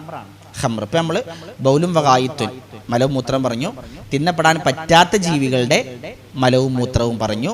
ഇനി മൂന്നാമത്തത് ഖംറ്, കള്ള്, മദ്യം. അല്ലാഹു സുബ്ഹാനഹു വ തആല പറഞ്ഞു, ഇന്നമൽ ഖംറു വൽ മൈസിറു വൽ അൻസാബു വൽ അസ്ലാമു റിജ്സുൻ മിൻ അമലി ശൈത്വാൻ. എന്താണ് കള്ള്? അത് റിജിസാണ്. റിജിസ് എന്ന് പറഞ്ഞാൽ നജസാണ്, മ്ലേച്ഛമാണ്. എന്നാൽ ചില പണ്ഡിതന്മാർ മ്ലേച്ഛമല്ല, നജസല്ല എന്നും പറഞ്ഞതായിട്ട് കാണാൻ പറ്റുന്നുണ്ട്. അല്ലാഹു അഅലം. എന്തായിരുന്നാലും ഒരു പണ്ഡിതന്മാരുടെ അഭിപ്രായ പ്രകാരം കള്ളെന്താണ്, നജസാണ് എന്നുള്ള. അപ്പോൾ നമ്മൾ വസ്ത്രത്തിലായി കഴിഞ്ഞാൽ നമ്മൾ എന്ത് ചെയ്യണം? അത് നമ്മൾ നീക്കം ചെയ്യണം. അതേപോലെ നാലാമത്തെ ഇനം ജിൽദു കുല്ലി മൈത്തത്തിൻ, എല്ലാ ശവങ്ങളുടെയും തൊലി. അപ്പോൾ നമ്മൾ ഉദ്ഹിയ്യത്തിനൊക്കെ പോത്തിനറക്കും, പക്ഷെ അതിൻ്റെ തൊലി നമ്മൾ എന്ത് ചെയ്യാറുണ്ട്? നമ്മൾ കൈകൊണ്ട് എടുക്കാറുണ്ട്, അല്ലെ? നമ്മൾ അങ്ങോട്ട് വലിച്ചിടാറുണ്ട്. നമ്മൾ ചിലപ്പോൾ കൈയൊന്നും കഴുകാതെ അങ്ങനെ പോയിട്ട് നിസ്കരിക്കാറൊക്കെ ഉണ്ട്. അപ്പോൾ അത് പറ്റുമോ? പറ്റുമോ? പറ്റും. കാരണം എന്താ? ജിൽദു കുല്ലി മൈത്തത്തിൻ, ശവമാണ്. നമ്മൾ ബിസ്മില്ല അറുത്ത് കഴിഞ്ഞാൽ ശവാണോ? അല്ല. അപ്പോൾ ഉദ്ഹയ്യത്തിന് നമ്മൾ ഇറക്കണ ശവല്ല, നേരെ മറിച്ച് വീണ് ചത്തു, നമ്മൾ നേരത്തെ പറഞ്ഞില്ലേ, കുടുങ്ങി ചത്തു, അല്ലെങ്കിൽ ബിസ്മി അല്ലാതെ അറുക്കാതെ അങ്ങനെ ചത്തുപോയ ജീവികൾ, അതാണ് ശവങ്ങൾ. അതിൻ്റെ തൊലികൾ അത് നജസാണ്. അത് ആടാണെങ്കിലും പശു ആണെങ്കിലും പോത്താണെങ്കിലും ഏതാണെങ്കിലും അതിൻ്റെ തൊലി നജസാണ്. എന്നാൽ അത് ശുദ്ധിയാക്കാൻ പറ്റും ഊറക്കിട്ട് കഴിഞ്ഞാൽ. ഊറക്കിടുക എന്ന് പറഞ്ഞാൽ പ്രത്യേക ചില രാസവസ്തുക്കളൊക്കെ ചേർത്ത് എന്ത് ചെയ്യുക, ഒരു പ്രത്യേക ഒരു പ്രോസസ്സിങ് രൂപമാണ്. അത് ചെയ്തു കഴിഞ്ഞാൽ ഏത് തൊലിയും ശുദ്ധിയാകും. റസൂൽ സല്ലല്ലാഹു അലൈഹി വസല്ലമയുടെ ഭാര്യ മൈമൂന റളിയല്ലാഹു അൻഹ, അവർക്കൊരു അടിമ സ്ത്രീ ഉണ്ടായിരുന്നു, അവർക്കൊരു ആടുണ്ടായിരുന്നു. ആ ആട് ചത്ത സമയത്ത് അതിൻ്റെ തൊലിയൊക്കെ എടുത്തിട്ട് പോലെ എന്ത് ചെയ്യാണ്, ഇങ്ങനെ വലിച്ചെറിയാൻ കൊണ്ടുപോവാണ്. അപ്പോൾ റസൂൽ സല്ലല്ലാഹു അലൈഹി വസല്ലം ചോദിച്ചു, ഹല്ലാ അഖദതും ഇഹാബഹ, നിങ്ങൾക്ക് അതിൻ്റെ തൊലി എടുത്തൂടെ? ഫദബഗ്തുമുഹു, അത് ഊറക്കിട്ട് നിങ്ങൾക്ക് എന്ത് ചെയ്തൂടെ? ഫന്തഫഅതും ബിഹ, അത് ഉപയോഗിച്ചുകൂടെ? അപ്പോൾ ഇവർ പറയാണ്, റസൂലെ ഇന്നഹ മൈത്തത്തുൻ, ഇത് ശവമാണ്, ചത്തതാണ്, അപ്പം ഞങ്ങൾ എങ്ങനെ ഇതിനെ തൊലി എടുക്കുക? അപ്പോൾ റസൂൽ പറഞ്ഞു, ഇന്നമാ ഹറുമ അക്ലുഹ, എന്തേ ഹറാമുള്ളു? തിന്നൽ മാത്രമേ ഉള്ളൂ, അതിൻ്റെ തൊലി ഊറക്കിട്ട് ഉപയോഗിക്കാം. റസൂൽ പറഞ്ഞു, ഇദാ ദുബിഗൽ ഇഹാബു ഫഖദ് ത്വഹുറ, തൊലികൾ ഊറക്കിട്ട് കഴിഞ്ഞാൽ അത് ശുദ്ധിയാകും. എന്നാൽ വന്യജീവികളുടെ, നമ്മൾ നേരത്തെ കുല്ലഹമല്ലാത്ത പറഞ്ഞില്ലേ, നമുക്ക് തിന്നപ്പെടാൻ പറ്റാത്ത ജീവികൾ, അത്തരത്തിലുള്ള ജീവികളുടെ തൊലികൾ ഊറക്കിട്ടാലും അത് ശുദ്ധിയാവുകയില്ല. അത് നമ്മൾ പ്രത്യേകം ശ്രദ്ധിക്കേണ്ട ഒരു കാര്യമാണ്. കാരണം നമ്മളിപ്പോൾ ലെതറിൻ്റെ ബെൽറ്റ്, ലെതറിൻ്റെ പിന്നെ ചെരുപ്പ്, ഇതൊക്കെ ധരിക്കൂലേ, ഇതൊക്കെ വന്യമൃഗങ്ങളുടേതാണ് എങ്കിൽ അത് അനുവദനീയമല്ല. അനുവദനീയമല്ല പറഞ്ഞാൽ നജസാണ്. നമുക്ക് എന്ത് ചെയ്യാം, അതിട്ട് കഴിഞ്ഞാൽ നജസാണ്. അപ്പോൾ പാമ്പിൻ്റെ തോല്, അതിപ്പോൾ നമ്മൾ എന്ത് ചെയ്യും, എടുക്കും, പാമ്പിൻ്റെ തോലൊക്കെ എടുക്കും, അല്ലെങ്കിൽ പുലിയുടെ തോല്, പുലിത്തോല്, ഇതുകൊണ്ടൊക്കെയാണ് ഒരാൾ ചെരുപ്പുണ്ടാക്കിയിട്ടുള്ളത് എങ്കിൽ, അല്ലെങ്കിൽ ഒരാൾ ബെൽറ്റ് ധരിച്ചിട്ടുള്ളത് എങ്കിൽ അതെന്താണ്? നജസാണ്. നജസ് കൊണ്ടാണ്. കാരണം അത്തരത്തിലുള്ള ജീവികളുടെ, മഅ്കൂൽ ലഹ്മല്ലാത്ത ജീവികളുടെ തൊലികൾ ഊറക്കിട്ടാലും അത് ശുദ്ധിയാവുകയില്ല. അപ്പോൾ തിന്നപ്പെടാൻ പറ്റുന്ന ജീവികളുടെ തൊലികൾ അത് ഊറക്കിട്ടാൽ അത് മാത്രമേ ശുദ്ധിയാവുകയുള്ളൂ. അതാണ് ജിൽദു കുല്ലി മൈത്തത്തിൻ. ഇനി അതിലേക്ക് ചേർത്ത് മറ്റൊന്ന് അളുമു കുല്ലി മൈത്തത്തിൻ, എല്ലാ ജീവികളുടെയും അളുമ്, അളുമ പറഞ്ഞാൽ എല്ല്. അപ്പോൾ ശവങ്ങളുടെ എല്ലുകൾ ഇതെന്താണ്? നജസാണി എന്നതാണ് ഒരു വിഭാഗം പണ്ഡിതന്മാരുടെ അഭിപ്രായം. അതുകൊണ്ടാണ് ഇവിടെ നോട്ട് ചെയ്തത്. പക്ഷേ ശരിയായ അഭിപ്രായ പ്രകാരം എല്ലുകൾ എന്തല്ല? നജസല്ല. എല്ലുകൾ, നഖം, ആ ഭാഗമൊന്നും നജസല്ല എന്നുള്ളതാണ് ശരിയായ അഭിപ്രായം. അല്ലാഹു അലം. ഇനി ഇതിലൊരു മസ്അല, ചില ജീവികൾ മരണപ്പെട്ട് കഴിഞ്ഞാലും നജസാവൂല, ചില ജീവികൾ മരണപ്പെട്ട് കഴിഞ്ഞാലും ത്വാഹിറേക്കരം, നജസാവൂല. ഏതാ? എങ്ങനത്തെ ജീവികളാ? എങ്ങനത്തെ? മത്സ്യമുണ്ട്. പിന്നെ മത്സ്യം നമ്മൾ തിന്നണോണ്ട് നമുക്ക് അങ്ങനെ പറയാം. തിന്നാത്ത ജീവികൾ ഉണ്ടാവും. ഈച്ച. റസൂൽ സല്ലല്ലാഹു അലൈഹി വസല്ലം എന്താ പറഞ്ഞത്? നിങ്ങളുടെ പാത്രത്തിലേക്ക്, കുടിനീരിലേക്ക് ഈച്ച ചാടിക്കഴിഞ്ഞാൽ, ഇദാ വഖഅ ദുബാബു ഫീ ശറാബി അഹദിക്കും ഫൽയഗ്മിസ്ഹു സുമ്മ ലിയൻസിഅഹു, അതിനതിൽ മുക്കിയിട്ട് എടുക്കാൻ വേണ്ടി പറഞ്ഞു. നജസാണെങ്കിൽ ഒന്നുകൂടി മുക്കിയെടുക്കുക എന്ന് പറയോ? ഇല്ല. അപ്പം അതിന് നമുക്ക് മനസ്സിലാക്കാനുള്ളത്, മരിച്ചു കഴിഞ്ഞാൽ, കൊന്നു കഴിഞ്ഞാലും രക്തം വാർന്നു പോകാനില്ലാത്ത ജീവികൾ, നമ്മൾ അടിച്ചു കൊന്നാലും രക്തം ഒഴുകിപ്പോകാനില്ല, അങ്ങനത്തെ ജീവികൾ മരിച്ചു കഴിഞ്ഞാൽ നജസല്ല. അപ്പം അതിൽ പെട്ടതാണ് ഇപ്പോൾ ഈച്ച, തേനീച്ച, ഉറുമ്പ്, എട്ടുകാലി. ഇതൊന്നും നമ്മൾ കൊന്നു കഴിഞ്ഞാലും, എട്ടുകാലിനൊക്കെ ചൂലുകൊണ്ട് അടിച്ചു കൊന്നാലും ആകെ ചോരപ്പുഴാവോ? ഇല്ല, ഒരു തുള്ളി രക്തം പുറത്തേക്ക് വരില്ല. അപ്പം അത്തരത്തിലുള്ള ജീവികൾ ചത്തു കഴിഞ്ഞാലും അതെന്തല്ല? നജസല്ല. ഇനി അടുത്താണ് മദീയ്. മദീയ് നജസാണ്. എന്താ മദീയ് പറഞ്ഞാൽ? മദീയ് എന്ന് പറഞ്ഞാൽ വികാരത്തിൻ്റെ തുടക്കത്തിൽ പുറത്തേക്ക് വരുന്ന ദ്രാവകമാണ് മദീയ്. നമ്മൾ വിശദീകരിച്ചിരുന്നു, മദിയും മദിയൊക്കെ വിശദീകരിച്ചിട്ടുണ്ട്, അപ്പം ഇനി പറയണില്ല. മദീയ് നജസാണ്. മദീയ് വന്നു കഴിഞ്ഞാൽ എന്ത് ചെയ്യണം? കഴുകി വൃത്തിയാക്കണം. അത് നജസാണ്. കുളിക്കണോ? കുളിക്കേണ്ട ആവശ്യമില്ല, കഴുകിയാൽ മതി. വദീയ് വന്നാൽ വദിയും നജസാണ്. വദി എന്ന് പറഞ്ഞാൽ മൂത്രം ഒഴിച്ചു കഴിഞ്ഞാൽ മൂത്രത്തിൻ്റെ അവസാനത്തിൽ ചില ആളുകൾക്ക് വരുന്നതാണ് വദി. വദി വന്നാലും അതെന്താണ്? നജസാണ്. കഴുകി വൃത്തിയാക്കണം. മൂത്രത്തിൻ്റെ അതേ വിധിയാണ്. അടുത്തത് മനീയ്. മനീയ് വികാരത്തിൻ്റെ അവസാനത്തിൽ പുറത്തേക്ക് തെറിക്കുന്ന ശുക്ലം, ഇന്ദ്രിയം, മനീയ്. മനീയ് വന്നാലും ചെറിയ അശുദ്ധി മാത്രമല്ല, അതെന്താ? വലിയ അശുദ്ധിയാണ്. പക്ഷേ നജസാണോ? മദിയും വദിയും നജസാണ്, കഴുകി വൃത്തിയാക്കണം. എന്നാൽ മനിയ് നജസാണോ? അല്ല, മനിയ് ത്വാഹിറാണ്. പക്ഷെ മനി വന്നാൽ വലിയ അശുദ്ധിക്കാരനായി കുളിക്കണം, പക്ഷെ എന്തല്ല, നജസല്ല. അപ്പോൾ മനിയ് നമ്മളെ ഇന്ദ്രിയം, ശുക്ലം, അതൊരു തുള്ളി നമ്മളെ ഡ്രസ്സിലുണ്ട്. അതുകൊണ്ട് ഒരാൾ നമസ്കരിച്ചു, നമസ്കാരം സ്വഹിയാണ്, അത് നജസല്ല. അടുത്ത് കൈ എന്ന് പറഞ്ഞാൽ ഛർദിച്ചത് നജസാണോ? നജസാണ് എന്താണ് ഒരു വിഭാഗം പണ്ഡിതന്മാരുടെ അഭിപ്രായം. പക്ഷേ ശരിയായ അഭിപ്രായം ഛർദിച്ചത് എന്തല്ല, നജസല്ല. ഛർദിച്ചത് നജസല്ല, ത്വാഹിറാണ്, ശുദ്ധിയുള്ളതാണെന്നുള്ളതാണ് അതിൽ പ്രബലമായ അഭിപ്രായം. അല്ലാഹു അഅലം.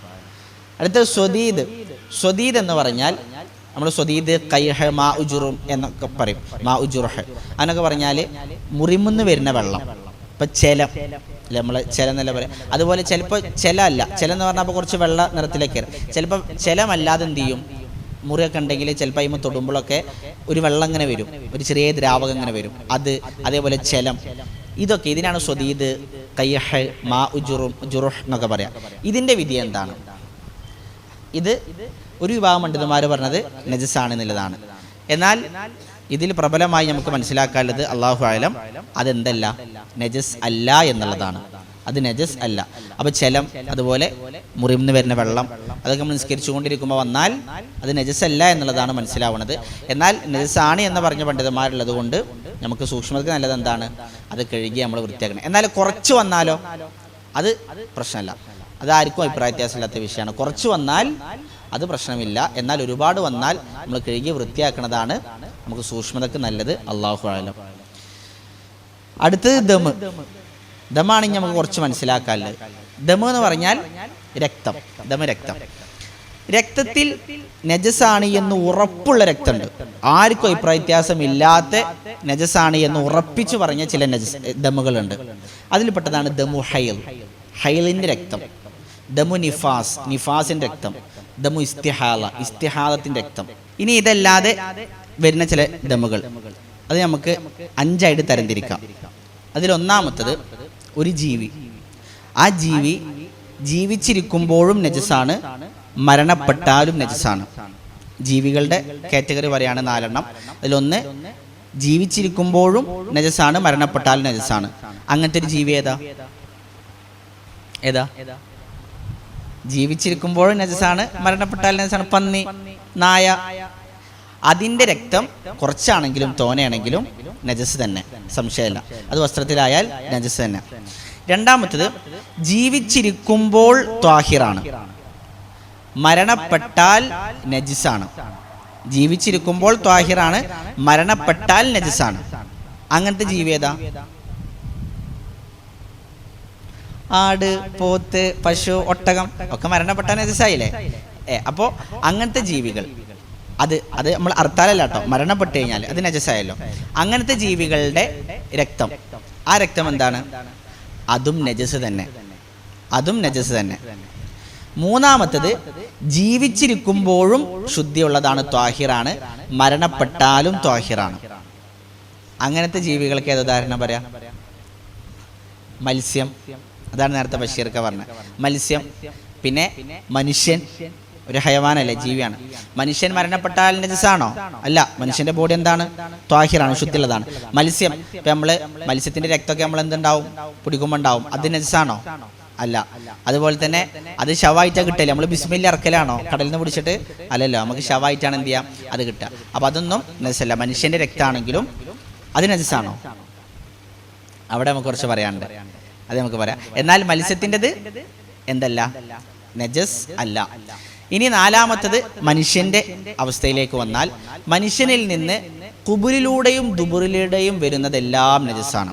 അപ്പം മുൻപിൻ ദ്വാരങ്ങളിലൂടെയാണ് രക്തം വന്നത് എങ്കിൽ അത് നജസ് തന്നെ, അതിൽ സംശയമില്ല. എന്നാൽ മുൻപിൻ ദ്വാരങ്ങളല്ലാത്ത മറ്റുള്ള ഭാഗത്തിലൂടെയാണ് മുറിയായിട്ട് ഇങ്ങനെ വന്നു, അല്ലെങ്കിൽ വേറെ എവിടെന്നെങ്കിലും ഇങ്ങനെ വന്നു, കുറച്ച് മൂക്കുന്ന് ഇങ്ങനെ വന്നു, വായന്ന് ഇങ്ങനെ വന്നു, ഇതൊക്കെ നജസാണോ? ഇതിൽ ശരിയായ അഭിപ്രായം, പ്രബലമായ അഭിപ്രായം ഇത് നജസാണ് എന്നതാണ്. ഇത് നജസാണ്. എന്നാൽ ചിലപ്പോൾ കുറച്ച് മാത്രമേ വരുള്ളൂ. ഉദാഹരണത്തിന് നമ്മളിങ്ങനെ മുഖക്കുരുണ്ട് പൊട്ടിച്ചപ്പോൾ എന്ത് ചെയ്തു, 1-2 തുള്ളി മാത്രം വന്നു, അങ്ങനെ ചിലപ്പോൾ ഉണ്ടാവില്ലേ? ആ രക്തം അല്ലെങ്കിൽ കൊതു വന്നിരുന്നു, കൊതുവിനോട് കൊന്നപ്പോൾ കുറച്ച് രക്തം വന്നു. അത് നജസല്ല. യുഅഫ അൻ യസീരിഹി എന്ന് പറയും. അഥവാ കുറച്ചാണെങ്കിൽ അത് പ്രശ്നമല്ല. എന്നാൽ ഒഴുകിക്കൊണ്ടിരിക്കുകയാണെങ്കിലോ അത് പ്രശ്നമാണ്. അപ്പോൾ ദമൻ മസ്ഫൂഹൻ, ഒഴുകുന്ന രക്തമാണ് പ്രശ്നം. എന്നാൽ 1-2 തുള്ളി വന്നാൽ പ്രശ്നമില്ല. ഇബ്നു ഉമർ റളിയല്ലാഹു അൻഹുമ പോലെയുള്ള സ്വഹാബത്തിൽ നിന്ന് വന്നത് കാണാം. അവർ മുഖക്കുരു പൊട്ടിച്ച് നിസ്കരിക്കാനായിട്ട് എന്ത് വന്നു? രക്തം വന്നു, കുറച്ച് രക്തം വന്നു. പക്ഷേ അതുകൊണ്ട് അവരെന്തില്ല, നിസ്കാരം അവസാനിപ്പിക്കുക അല്ലെങ്കിൽ കഴുകി വൃത്തിയാക്കി ഒന്നും ചെയ്തിട്ടില്ല. അത് സ്വഹീഹാണ് അസർ. അപ്പോൾ ഇന്ന് നമുക്ക് എന്താ മനസ്സിലാവുന്നത്? കുറച്ചാണ് എങ്കിൽ അത് പ്രശ്നമില്ല. എന്നാൽ ഒഴുകിക്കൊണ്ടേ ഇരിക്കുകയാണെങ്കിലോ അത് നജസാണ് ദാനം. അപ്പോൾ രക്തത്തിൻ്റെ വിഷയം നമ്മൾ ശരിക്കും മനസ്സിലാക്കുക. മുൻപിൻ ദ്വാരങ്ങളിലൂടെ വന്നതാണെങ്കിൽ അത് കുറച്ചാണെങ്കിലും തോനെയാണെങ്കിലും നജസ് തന്നെ.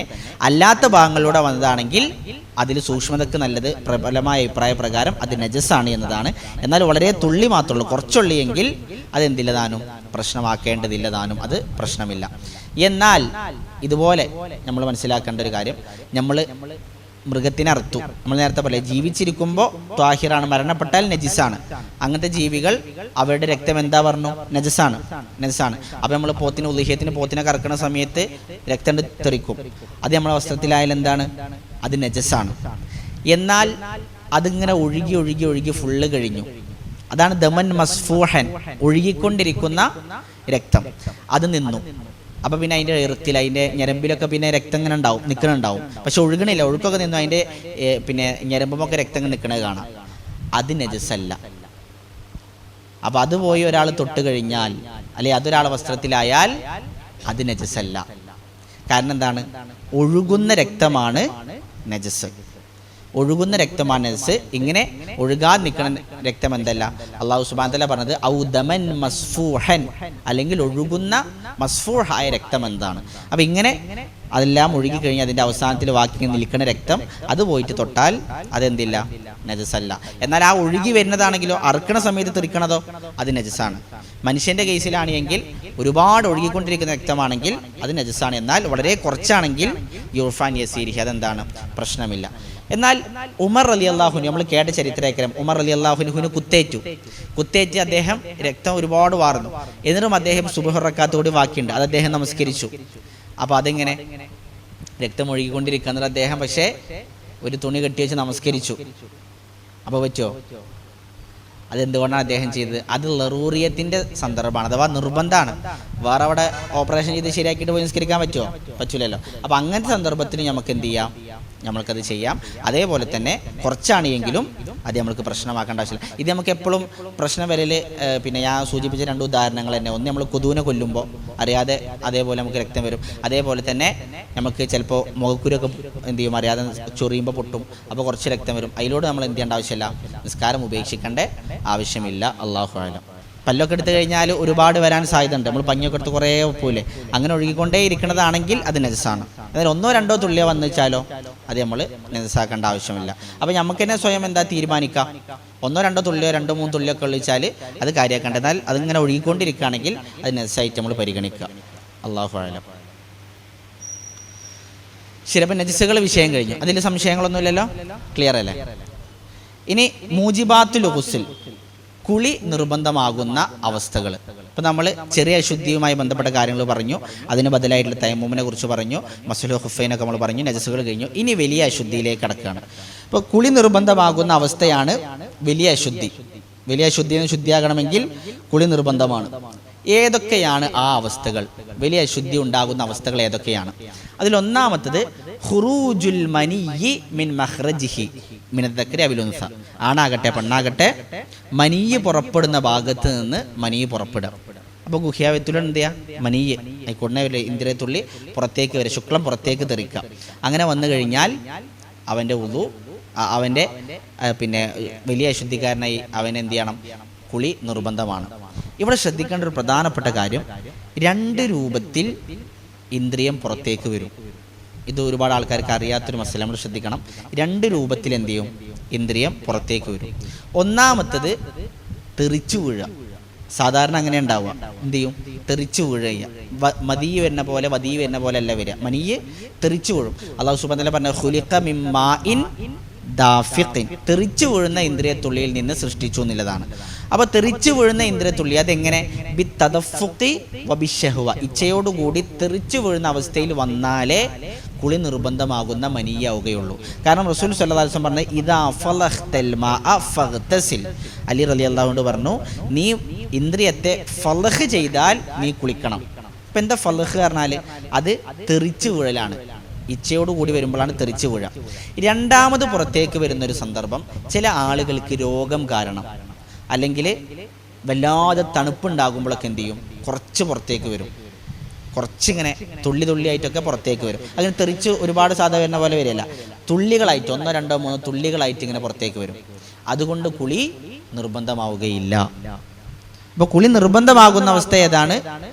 തെറിച്ച് വേണം. അതിന് വ്യക്തമായി റസൂൽ സ്വല്ലല്ലാഹു അലൈഹി വസല്ലം പറഞ്ഞു ഇദാ ഫലഖ്തൽ മാഅ ഫഗ്തസിൽ, നീ ഇന്ദ്രിയം ഫലഖ് ചെയ്താൽ നീ കുളിക്കണം. അപ്പോൾ എന്താ ഫലഖ്? പണ്ഡിതന്മാർ വ്യാഖ്യാനിച്ചു ബിത്തദഫുഖി വബിശഹ്വത്തിൻ, ഇച്ഛയോടുകൂടി തെറിച്ചു വീഴുന്ന അവസ്ഥയിലായിരിക്കണം. രോഗം കാരണത്താൽ ചിലപ്പോൾ വയസ്സായിട്ട് ആളുകൾ ചിലപ്പോൾ ചുമക്കുമ്പോൾ മൂത്രം വരുന്ന പോലെയൊക്കെ വരും. അതുപോലെ ശക്തമായ തണുപ്പിലെ സ്ഥലങ്ങളിലും ശരീരം ബോഡിയുടെ ടെമ്പറേച്ചർ മെയിൻറ്റെയിൻ ചെയ്യാൻ വേണ്ടി പുറത്തേക്ക് ഇന്ദ്രിയത്തെ എന്ത് ചെയ്യും, പറഞ്ഞയക്കും. ഇങ്ങനത്തെ സന്ദർഭങ്ങളിലൊന്നും മനി വന്നു വരുതി കുളി എന്തല്ല, നിർബന്ധമല്ല. അല്ലാഹു അഅലം. അതിൽ മറ്റൊരു സന്ദർഭം, ഉറങ്ങുന്ന സമയത്ത് മനി പുറത്തേക്ക് വരും. അതിൽ 3 രൂപം ഉണ്ടാവും. 3 രൂപം. ഒന്നാമത്തത്, ഉറങ്ങുന്ന സന്ദർഭത്തിൽ നമ്മൾക്കിങ്ങനെ ചില തോന്നലുകൾ വരും. നമ്മൾക്ക് ആ രൂപത്തിലെ നമുക്ക് പിന്നെ ലൈംഗികമായ തോന്നലുകൾ വരും. നമ്മൾ രാവിലെ നീച്ച് നോക്കുമ്പോഴേക്കും എന്തായിട്ടുണ്ടാവും, വെള്ളം കണ്ടിട്ടുണ്ടാവും. അവിടെ ഇന്ദ്രിയത്തിൻ്റെ അസറുകൾ, അടയാളങ്ങൾ നമുക്ക് കാണാം. അപ്പോൾ നമ്മൾ കുളി നിർബന്ധമാണ്. രണ്ടാമത്തെ, നമുക്ക് തോന്നലുകൾ ഉണ്ടായി, ലൈംഗികമായ തോന്നലുകൾ ഉണ്ടായി, മനി വരുന്നത് പോലെ തന്നെ തോന്നി, പക്ഷെ നീച്ച് നോക്കുമ്പോൾ ഒരു തുള്ളി വെള്ളം കാണാനില്ല. അപ്പം കഴിഞ്ഞ ദിവസം ഒരാൾ സംശയം ചോദിച്ചത് അതാണ്. അയാൾക്ക് എർണിയയുടെ ഓപ്പറേഷൻ കഴിഞ്ഞിട്ട് ഇടയ്ക്കിടയ്ക്ക് മനി വന്നു തന്നെ ഉറപ്പാവും, പക്ഷെ രാവിലെ എഴുന്നേറ്റ് നോക്കുമ്പോൾ ഒരു തുള്ളി വെള്ളം ഉണ്ടാവില്ല. അത്തരത്തിലുള്ള സന്ദർഭത്തിൽ കുളിക്കണോ? ആവശ്യമില്ല. കുളി നിർബന്ധമായപ്പോഴാണ് ഖുറൂജുൽ മനിയ് പുറത്തേക്ക് വന്നാലുള്ളത്. അപ്പോൾ നമ്മൾ ലൈംഗികമായ ചിന്തകൾ ഉണ്ടായി, എഴുന്നേറ്റ് നോക്കുമ്പോൾ വെള്ളത്തിൻ്റെ അടയാളം കണ്ടു, മനീൻ്റെ അടയാളം കണ്ടു, കുളിക്കണം. രണ്ടാമത്തെ, ചിന്തകൾ ഉണ്ടായി, പക്ഷെ എഴുന്നേറ്റ് നോക്കുമ്പോൾ അതിൻ്റെ അസറുകളൊന്നും കാണാനില്ല. അങ്ങനെയാണെങ്കിൽ നമ്മൾ എന്ത് ചെയ്യേണ്ട ആവശ്യമില്ല, കുളിക്കേണ്ട ആവശ്യമില്ല. മൂന്നാമത്തത്, ഒരാൾക്ക് ഇച്ഛകൾ, ലൈംഗികമായ തോന്നലുകളൊന്നും ഉണ്ടായില്ല, പക്ഷെ രാവിലെ എഴുന്നേറ്റ് നോക്കുമ്പോൾ മനിയ് കാണാനുണ്ട്. അയാൾ കുളിക്കണം. കാരണം മനിയ് പുറത്തേക്ക് വന്നാൽ കുളി നിർബന്ധമായി. അപ്പോൾ അയാൾ കുളിക്കണം. എന്നാൽ ഒരാൾ എഴുന്നേറ്റ് നോക്കുമ്പോൾ വെള്ളം കാണാനുണ്ട്, ലൈംഗികമായ ഇച്ഛകളൊന്നും ഉണ്ടായിട്ടില്ല, പക്ഷെ നനവ് കാണാനുണ്ട്. വെള്ളമാണോ മനിയാണോ എന്ന് ഉറപ്പില്ല. കാരണം രാത്രി കിടക്കാൻ നേരത്ത് കുറച്ച് വെള്ളം ഇങ്ങനെ പോയ പോലെ തോന്നുന്നുണ്ട്. അപ്പോൾ വെള്ളം പൊയ്ക്കണോ എന്ന് സംശയമുണ്ട്. അങ്ങനത്തെ അവസ്ഥയിലാണെങ്കിൽ, മനിയാണെന്ന് ഉറപ്പില്ല, അങ്ങനത്തെ അവസ്ഥയിലാണെങ്കിൽ അയാൾ എന്താ ചെയ്യേണ്ടത്? കുളിക്കേണ്ട ആവശ്യമില്ല. നമ്മൾ ഫസ്റ്റ് ക്ലാസ്സിൽ പഠിച്ചു, നിങ്ങൾക്ക് ഓർമ്മ ഉണ്ടോ അറിയില്ല, പിന്നെ ഒരു അസുലി നമ്മൾ പഠിച്ചൊരു കായിക എന്തായിരുന്നു? അൽ യഖീനു ലാ യസൂലു ബിശക്ക്. ഇത് എപ്പോഴും നമുക്ക് ഉപകാരപ്പെടുന്ന ഒന്നാണ്. അൽ യഖീനു ലാ യസൂലു ബിശക്ക്. സംശയം കൊണ്ട് ഉറപ്പില്ല, നീങ്ങൂല. അപ്പം നമുക്ക് ഉറപ്പ് എന്താണ്? രാത്രി കിടക്കുമ്പോൾ അത് മനിയല്ല എന്നുള്ളതാണ്. സംശയമാണ് മനിയാണോ വെള്ളാണോ എന്നുള്ളത്. അപ്പോൾ അസുൽ എന്താണ്? ശുദ്ധി ഉണ്ട് എന്നുള്ളതാണ്. അപ്പോൾ നമ്മളതിൽ പിടിച്ചാലും മതി. അത് ക്ലിയർ അല്ലേ? അതാണ് ഒന്നാമത്തെ ഖുറൂജുൽ മനി. രണ്ടാമത്തെ, ഇലാജു ദക്കരി ഫിൽ ഫർജി വലൗ ലം യഹ്സുൽ ഇൻസാൽ, അഥവാ പിന്നെ ഫർജും ദക്കറുമായിട്ട് കൂട്ടിമുട്ടുക. ആണിൻ്റെ ഗുഹ്യാവയവും മുൻദ്വാരവും പെണ്ണിൻ്റെ മുൻദ്വാരവും തമ്മിൽ കൂട്ടിമുട്ടുക. നമ്മൾ ജിമാഇന് വേണ്ടിയിട്ട് ജിമായ് ചെയ്യുമല്ലോ, അതാണ് ആണിൻ്റെ മുൻദ്വാരവും പെണ്ണിൻ്റെ ഗുഹ്യാവും മുൻദ്വാരവും തമ്മിൽ കൂട്ടിമുട്ടുക പറഞ്ഞാൽ ജിമായ് ചെയ്യുക, ലൈംഗിക ബന്ധത്തിൽ ഏർപ്പെടുക. അത് ഇൻസാൽ ഉണ്ടായിട്ടില്ലെങ്കിലും അഥവാ മനിയ് പുറത്തേക്ക് വന്നിട്ടില്ല എങ്കിലും ലൈംഗിക ബന്ധത്തിൽ ഏർപ്പെട്ട് കഴിഞ്ഞതോടുകൂടി കുളി നിർബന്ധമായി. റസൂൽ സല്ലല്ലാഹു അലൈഹി വസല്ലം പറഞ്ഞു ഇദാ ജലസ ബൈന ശുഅബിഹൽ അർബ, അത് ആ പൊസിഷനാണ് പറയുന്നത്. പിന്നെ ലൈംഗിക ബന്ധത്തിന് വേണ്ടിയിരിക്കണം ആ പൊസിഷൻ. അങ്ങനെ ഒരാളിരുന്ന് സുമ്മ ജഹദഹ, അതിന് പരിശ്രമിച്ചു, അഥവാ ലൈംഗിക ബന്ധം നടത്തി കഴിഞ്ഞാൽ ഫഖദ് വജബൽ ഗുസ്ലു, കുളി നിർബന്ധമായി. മറ്റൊരു ഹദീസിൽ റസൂൽ പറഞ്ഞ മസ്സൽ ഖിതാനു ല ഖിതാൻ, ലൈംഗിക അവയവങ്ങൾ തമ്മിൽ കൂട്ടിമുട്ടിയാൽ തന്നെ കുളി നിർബന്ധമായി. അപ്പോൾ ഇന്ദ്രിയം പുറത്തേക്ക് വന്നിട്ടില്ലെങ്കിലും കുളി നിർബന്ധമായി. ഒന്ന്, ഇന്ദ്രിയം പുറത്തേക്ക് വരെ. രണ്ട്, ലൈംഗിക ബന്ധത്തിൽ ഏർപ്പെട്ടു പക്ഷേ ഇന്ദ്രിയം പുറത്തേക്ക് വന്നിട്ടില്ല, എന്നാലും കുളി നിർബന്ധമായി. അത് ആകെ 1 സെക്കൻഡേ നടന്നിട്ടുള്ളൂ, എന്നാലും ലൈംഗിക അവയവങ്ങൾ തമ്മിൽ കൂട്ടിമുട്ടിയിട്ടുണ്ടെങ്കിൽ അവിടെ കുളി നിർബന്ധമായി. മൂന്നാമത്തത് ഇസ്ലാമുൽ കാഫിരി, അമുസ്ലിമായ ഒരാൾ ഇസ്ലാം സ്വീകരിക്കാം. ഇസ്ലാം സ്വീകരിച്ചു കഴിഞ്ഞാൽ അയാൾ കുളിക്കണം. ഇതൊരു വിഭാഗം പണ്ഡിതന്മാരുടെ അഭിപ്രായമാണ്, നിർബന്ധമാണ് എന്നുള്ളത്. കാരണം ഖൈസ് ഇബ്നു ആസിം റളിയല്ലാഹു അൻഹു ഇസ്ലാം സ്വീകരിച്ചപ്പോൾ അദ്ദേഹം പറയാണ് അന്നഹു അസ്ലമ, അദ്ദേഹം ഇസ്ലാം സ്വീകരിച്ചു. ഫഅമറഹു റസൂലുള്ളാഹി സ്വല്ലല്ലാഹു അലൈഹി വസല്ലം അയ്യഗ്തസില ബിമാഇൻ വസിദ്രിൻ, താളിയും വെള്ളവും ഉപയോഗിച്ച് കുളിക്കാൻ വേണ്ടി റസൂൽ കൽപ്പിച്ചു. അപ്പം ഇന്ന് ഒരു വിഭാഗം പണ്ഡിതന്മാർ പറഞ്ഞു അങ്ങനെ ഒരാൾ മുസ്ലിമായി കഴിഞ്ഞാൽ കുളി നിർബന്ധമാണ്. എന്നാൽ നിർബന്ധമല്ല എന്നുള്ളതാണ് പ്രബലമായ അഭിപ്രായം. കാരണം ഒരുപാട് ആൾക്കാർ ഇസ്ലാം സ്വീകരിച്ചു. റസൂൽ എല്ലാവരോടും കുളിക്കാൻ പറഞ്ഞിരിക്കണോ? കുളിക്കാൻ പറഞ്ഞത് ആകെ 1-2 സംഭവങ്ങളുള്ളൂ. സുമാമത്ത് ബിൻ അസാലിനെ പോലെ, പിന്നെ ഖൈസ് ബിൻ ആസിമിനെ പോലത്തെ ചില സംഭവങ്ങൾ മാത്രം. അതുകൊണ്ട് ഇബ്നു ബാസ് റഹ്മത്തുള്ളാഹി പോലുള്ള പണ്ഡിതന്മാരൊക്കെ പ്രബലപ്പെടുത്തി പറഞ്ഞത് ആ കുളി എന്താണ്? സുന്നത്താണ്, നിർബന്ധമായ കുളി അല്ല എന്നുള്ളതാണ്. നാലാമത്തത് അൽ മൗത്തു ഗൈറു ഷഹീദ്, മരണപ്പെട്ട് കഴിഞ്ഞാൽ, മരിച്ചാൽ എന്ത് ചെയ്യണം? അയാളെ കുളിപ്പിക്കണം. ഷഹീദാണെങ്കിലോ കുളിപ്പിക്കാൻ പാടില്ല. അങ്ങനെ എന്ത് ചെയ്യണം? കഫൻ ചെയ്യണം. അഞ്ചാമത്തത് അൽ ഹൈലു 6 അന്നിഫാസു, രണ്ടും ചേർത്ത് പറയാം. ഹൈലു നിഫാസും, ആർത്തവ രക്തവും പ്രസവ രക്തവും, ഇത് രണ്ടും ഉണ്ടായിക്കഴിഞ്ഞാൽ ഇതിന് എന്ത് ചെയ്യണം? കുളിച്ച് ശുദ്ധിയാവണം. അല്ലാഹു സുബ്ഹാനഹു വ തആല പറഞ്ഞു വയസ്അലൂനക അനിൽ മഹീൽ, അവർ നിന്നോട് ഹൈലിനെ കുറിച്ച് ചോദിക്കുന്നു. ഖുൽ ഹുവ അദൻ, അത് മ്ലേച്ഛമാണെന്ന് പറഞ്ഞേക്കുക. ഫഅ്തസിലുൻ നിസാഅ, അവരെന്ത് ചെയ്യണം? അവരെ ഇന്ന് നിങ്ങൾ എന്ത് ചെയ്യണം? അവരിൽ നിന്ന് വിട്ടു നിൽക്കണം. ഹത്താ യത്തുഹുർന, അവർ ശുദ്ധിയാവുന്നത് വരെ. ഫ ഇദാ തത്വഹർന, അവർ ശുദ്ധി വരുത്തിയാൽ, ആ ശുദ്ധി വരുത്തൽ എങ്ങനെ? കുളിച്ചും കണ്ട് അവർ ശുദ്ധി വരുത്തിയാൽ നിങ്ങൾക്ക് എന്ത് ചെയ്യാം? അള്ളാഹു സുബ്ഹാനഹു വ തആല കൽപ്പിച്ചതുപോലെ അവരിലേക്ക് നിങ്ങൾക്ക് പ്രവേശിക്കാമെന്ന് പറഞ്ഞു. അതുപോലെ റസൂൽ സ്വല്ലല്ലാഹു അലൈഹി വസല്ലം ഹദീസിലും പറഞ്ഞു ഇദാ അഖ്ബലത്തിൽ ഹൈലത്തു, ഹൈല് വന്നു കഴിഞ്ഞാൽ ഫദഇ അസ്സലാത്ത്, നമസ്കാരം ഉപേക്ഷിക്കുക. വ ഇദാ അദ്ബറത്തിൽ ഹൈലത്തു, ഹൈല് പോയി കഴിഞ്ഞാൽ ഫഗ്തസിലി, നീ കുളിക്കണം. ഫസ്വല്ലി, നമസ്കരിക്കണം. അപ്പോൾ ഹൈല് നിഫാസൊക്കെ ഉണ്ടായിക്കഴിഞ്ഞാൽ അതിന് ശുദ്ധിയാവുമ്പോൾ കുളി നിർബന്ധമാണ്. അപ്പോൾ നമ്മളിപ്പോൾ എത്ര കാര്യങ്ങൾ പറഞ്ഞു കുളി നിർബന്ധമാക്കുന്നത്? ഒന്ന്, മനീയ് ഇച്ഛയോടുകൂടി തെറിച്ചു എന്ന രൂപത്തിൽ പുറത്തേക്ക് വരിക. രണ്ടാമത്തത് ഏതാ പറഞ്ഞ്? ഗുഹ്യാവയവങ്ങൾ തമ്മിൽ കൂട്ടിമുട്ടുക. മൂന്നാമത്തത് ഒരാൾ ഇസ്ലാം സ്വീകരിക്കുക, പക്ഷേ സുന്നത്താണെന്ന് പറഞ്ഞു. നാലാമത്തത് മരണപ്പെട്ട് കഴിഞ്ഞാൽ മയ്യത്തിനെ കുളിപ്പിക്കൽ. അഞ്ചാമത്തെ ഹൈല്. ആറാമത്തത് നിഫാസ്. ഇതാണ് കുളി നിർബന്ധമാകുന്ന അവസ്ഥകൾ. ഇതിൽ ഒരു മസ്അല, ഒരാൾ ജിമാ ചെയ്തു, ഇന്ദ്രിയം പുറത്തേക്ക് വന്നു, അയാൾ പോയിട്ട് കുളിച്ച് അയാൾ ശുദ്ധിയായി. അങ്ങനെ അയാൾ ഒരു 2-3 അല്ലെങ്കിൽ 5 മിനിറ്റ് കഴിഞ്ഞപ്പോഴേക്കിന് അയാൾ അടുത്ത ഇന്ദ്രിയവും പുറത്തേക്ക് വന്നു, കുറച്ച് തുള്ളികൾ ഇങ്ങനെ പുറത്തേക്ക് വന്നു. അപ്പം അയാൾ കുളിക്കണോ? അയാൾ കുളിക്കേണ്ട ആവശ്യമില്ല. കാരണം ഈ ഇന്ദ്രിയം പുറത്തേക്ക് വന്ന എന്തുകൊണ്ടാണ്? ആദ്യം ചെയ്ത ജിമാ കൊണ്ടാണ്. അതിനു വേണ്ടി അയാൾ കുളിച്ച് കഴിഞ്ഞിട്ടുണ്ട്. പിന്നെയും അതേ അവസ്ഥ വന്നു കഴിഞ്ഞാൽ പിന്നെയും അതിനു വേണ്ടി കുളിക്കേണ്ട ആവശ്യമില്ല. അതാണ് അതിൽ നമ്മൾ മനസ്സിലാക്കേണ്ട ഒരു മസാല. മനസ്സിലാവുണ്ടല്ലോ അല്ലേ പറയുന്നത്? ശരി. അടുത്ത സിഫത്തുൽ ഗുസ്ലി, ജനാബത്ത് കുളിയുടെ രൂപം എങ്ങനെയാണ്? കുളി എന്ന് പറഞ്ഞാൽ ജനാബത്ത് കുളിയാണ് അസ്വൽ. അതിൻ്റെ രൂപം എങ്ങനെയാണ്? 2 രൂപങ്ങളുണ്ട്. ഒന്ന് പൂർണ്ണമായ രൂപം, 2 അനുവദനീയമായ രൂപം. പൂർണ്ണമായ രൂപത്തിലാണ് നമ്മൾ പരമാവധി കുളിക്കാൻ വേണ്ടി ശ്രമിക്കേണ്ടത്. കാരണം അതാണ് സുന്നത്തിനോട് യോജിച്ച് നിൽക്കുന്നത്. അതെങ്ങനെയാണ്?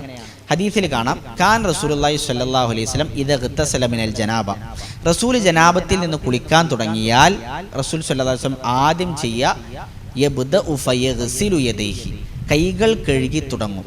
അപ്പോൾ കൈകൾ വെറുതെ എന്ത് ചെയ്യും? 2 കൈകളും ഒന്ന് കഴുകും. അതിനുശേഷം വലത്തെ കയ്യിലെ വെള്ളമെടുത്ത് ഇടത്തെ കയ്യിലേക്ക് ഒഴിക്കും. വലത്തെ കയ്യിലെ വെള്ളമെടുത്ത് ഇടത്തെ കയ്യിലേക്ക് ഒഴിക്കും. ഫയഗ്സിലു ഫർജഹു, എന്നിട്ട് ഇടത്തെ കയ്യിലെ വെള്ളം കൊണ്ട് ഗുഹ്യാവയവം കഴുകും. അപ്പോൾ ഇതന്നെയാണ് ഹൈലുകാരികൾക്കും നിഫാസുകാരികൾക്കും ഒക്കെ കുളിക്കാല കുളി. ഈ കുളി തന്നെയാണ്. അപ്പോൾ ആദ്യം കൈ 2 കഴുകി വലത്തെ കയ്യിൽ വെള്ളമെടുത്ത് ഇടത്തെ കയ്യിലേക്ക് ചുരിഞ്ഞു. ആ ഇടത്തെ കൈ കൊണ്ട് എന്ത് ചെയ്തു? ഗുഹ്യാവയവം കഴുകി. ഒരു റിപ്പോർട്ട് പ്രകാരം അപ്പോൾ അതിൽ മ്ലേച്ഛതകൾ ഉണ്ടാവാൻ സാധ്യതയുണ്ട്, അതിൻ്റെ അവശിഷ്ടങ്ങൾ. അപ്പോൾ അതെന്ത് ചെയ്തു? മണ്ണിൽ ഉരച്ചു. അപ്പം നമുക്ക് സോപ്പൊക്കെ ഉണ്ടെങ്കിൽ എന്ത് ചെയ്യാം? നമുക്കത് കഴുകി വൃത്തിയാക്കാം. അതിനുശേഷം സുമ്മയത്തവല്ല വുദു അഹു ലിസ്വലാത്ത്, നമസ്കാരത്തിനെന്ന പോലെ വുദു എടുത്തു. അപ്പോൾ മൂന്നാമത്തെ കൈ കഴുകി ഗുഹ്യാവയവം വലത്തെ കയ്യിൽ വെള്ളമെടുത്ത് ഇടത്തെ കയ്യിലേക്ക് ചുരുങ്ങിയിട്ട് അതുകൊണ്ട് കഴുകി. മൂന്നാമത്തത് നമസ്കാരത്തിനെന്ന പോലെ വുദു എടുത്തു. എന്നിട്ട് റസൂൽ സല്ലല്ലാഹു അലൈഹി വസല്ലം സുമ്മ യഖുദുൽ മാഅ ഫയുദ്ഖിലുൽ അസാബിഅ ഫി ഉസൂലി ശഅർ, കയ്യിൽ വെള്ളമെടുത്ത് ഉസൂലി ശഅർ എന്ന് പറഞ്ഞാൽ മുടിയുടെ ഈ ഉള്ളിലൂടൊക്കെ എന്ത് ചെയ്തു? ശരിക്കും എല്ലാ ഭാഗത്തേക്കും ആക്കി. മുടിയുടെ ഉള്ളിലൂടെ എല്ലാ ഭാഗത്തേക്കും ശരിക്കും റസൂൽ സല്ലല്ലാഹു അലൈഹി വസല്ലം പ്രവേശിപ്പിച്ചു. അതിനുശേഷം ഹഫന അലാ റഅസിഹി തലാത്ത ഹഫനാത്ത്, തലയിലൂടെ 3 കോരി വെള്ളം ഒഴിച്ചു. സുമ്മ അഫാല അലാ സാഇരി ജസദിഹി, പിന്നെ ശരീരഭാഗങ്ങൾ മുഴുവൻ കഴുകി. സുമ്മ ഗസല റിജ്ലൈഹി, പിന്നെ 2 കാലുകൾ കഴുകി. അപ്പോൾ ഉളു എടുക്കുന്ന സമയത്ത് എന്ത് കഴുകിയിട്ടില്ല? കാല് കഴുകിയിട്ടില്ല. അതെപ്പോഴേക്കാണ് കഴുകിയത്? അവസാനത്തേക്കാണ്. അപ്പോൾ ഒന്നുകിൽ നമ്മൾക്ക് അങ്ങനെ ചെയ്യാം, അല്ലെങ്കിൽ ഉളു എടുക്കുമ്പോൾ തന്നെ കഴുകാം. അപ്പോൾ പണ്ഡിതന്മാർ പറഞ്ഞാൽ നമ്മൾ ചിലപ്പോൾ പണ്ടത്തെ കാലത്തൊക്കെ മണ്ണല്ലേ, അപ്പോൾ മണ്ണാകുമ്പോൾ നമ്മൾ കുളിക്കണ ഭാഗത്ത് എന്ത് ചെയ്യും? അതിങ്ങനെ അവിടെ ആ അവശിഷ്ടങ്ങൾ ബാക്കിയുണ്ടാകും. വെള്ളം ഇന്നത്തെ പോലെ ഇങ്ങനെ ഒഴുകി പോകാനുള്ള സിങ്കുതൊന്നും ഉണ്ടാവില്ല. അപ്പോൾ അതുകൊണ്ട് റസൂൽ സ്വല്ലല്ലാഹു അലൈഹി വസല്ലം നിന്ന ഭാഗത്ത് നിന്ന് മാറി നിന്നിട്ട് കാല് കഴുകുമായിരുന്നു. ഇപ്പം നമുക്ക് ടൈൽസും ഒഴുകി പോകാനുള്ള സാമഗ്രികളൊക്കെ ഉള്ളതുകൊണ്ട് നമുക്ക് എന്ത് ചെയ്യേണ്ട ആവശ്യമില്ല, അങ്ങനെ നമുക്ക് ചെയ്യേണ്ട ആവശ്യമില്ല. നമ്മൾക്ക് ഒന്നെങ്കിൽ ആ ലാസ്റ്റിക്ക് വെക്കാം, അല്ലെങ്കിൽ ആ സമയത്ത് തന്നെ കഴുകാം. അപ്പോൾ നമ്മളിപ്പോൾ എങ്ങനെയാണ് പറഞ്ഞത്? ആദ്യം നമ്മൾ കൈകൾ കഴുകി, പിന്നെ വലത്തെ കയ്യിൽ വെള്ളമെടുത്ത് ഇടത്തെ കയ്യിലേക്ക് ഒഴിച്ചു, ഇടത്തെ കൈ കൊണ്ട് ഗുഹ്യാവയവം കഴുകി, പിന്നെ അതൊന്ന് തുടച്ച് കളഞ്ഞു. നമസ്കാരത്തിന് എന്ന പോലെ വുദു എടുത്തു. പിന്നെ കയ്യിൽ വെള്ളമെടുത്ത് മുടിയുടെ വേരിലൂടെ ഒക്കെ എല്ലായിടത്തു കൂടെയും ശരിക്കുമാക്കി 3 തവണ വെള്ളം തലയിലൂടെ കോരിയൊഴിച്ചു. ശരീരം മുഴുവൻ കഴുകി. അവസാനം കാലുകൾ ആദ്യം കഴുകിയിട്ടില്ലെങ്കിൽ അവസാനം കാലുകൾ കഴുകുക. ഇതാണ് ജനാബത്തിൻ്റെ അല്ലെങ്കിൽ ഹൈലിൻ നിഫാസിൻ്റെ ഒക്കെ പൂർണ്ണമായ കുളി. ഇനി രണ്ടാമത്തൊരു കുളി ഷർത്തുകൾ മാത്രം പാലിച്ചുകൊണ്ടാണ് കുളിക്കുക. 2 ഷർത്തുകളാണ് കുളിക്കുള്ളത്. ഒന്ന് നിയ്യത്ത്, 2 ശരീരം മുഴുവൻ വെള്ളത്തുക. പക്ഷെ ശ്രദ്ധിക്കേണ്ട കാര്യം, ശരീരത്തിൻ്റെ ആന്തരാവയവങ്ങളിലേക്കും വെള്ളത്തണം. അപ്പോൾ മൂക്കിലേക്കും വായിലേക്കും ചെവിയിലേക്കും വെള്ളത്തണം. അപ്പോൾ ഷവറിൻ്റെ വീട്ടിൽ നിന്ന് ഇങ്ങോട്ട് ചെവി കൊണ്ട് കഴുകി വായിൽ വെള്ളം കൊപ്പിച്ച് മൂക്കിൽ വെള്ളം കയറ്റി ചീറ്റിയാൽ അതോടുകൂടി എന്താവും? അവൻ്റെ കുളി ശരിയാകുന്നതാണ്. അങ്ങനെ 2 രൂപത്തിൽ കുളിയുണ്ട്. അല്ലാഹു അക്ബർ. ഇനി അതിലൊരു മസലയാണ്, സ്ത്രീകൾക്ക് മുടി കെട്ടിവെച്ച് കുളിക്കാമോ? അപ്പോൾ ഈ കുളി കുളിക്കുമ്പോൾ ചില നല്ല മുടിയുള്ള സ്ത്രീകൾ ചിലപ്പോൾ എന്ത് ചെയ്യും? അവർ മുടി കെട്ടിവെച്ചിട്ടുണ്ടാവും. അത് അഴിച്ചിടണോ? അതല്ല, മുടി കെട്ടിവെച്ചിട്ട് തന്നെ കുളിക്കാൻ പറ്റുമോ? റസൂൽ സല്ലല്ലാഹു അലൈഹി വസല്ലം ഞങ്ങളുടെ ഉമ്മു സലമ റളിയല്ലാഹു അൻഹ ഈ മസല ചോദിച്ചപ്പോൾ റസൂൽ പറഞ്ഞില്ല, മുടി എന്ത് ചെയ്യേണ്ട ആവശ്യമില്ല, അഴിക്കേണ്ട ആവശ്യമില്ല. ഇന്നമാ യക്ഫീകി അലാ റഅസകി അൻ തഹതി അലാ റഅസകി 3 ഹതയാത്ത്, 3 കോരി വെള്ളം തലയിലൂടെ ഒഴിച്ചാൽ മതി. അപ്പോൾ മുടി എന്ത് ചെയ്യേണ്ട ആവശ്യമില്ല. ജനാബത്ത് കുളിയാണെങ്കിലും ഹൈലിൻ്റെ കുളിയാണെങ്കിലും മുടി അഴിച്ചിടേണ്ട ആവശ്യമില്ല.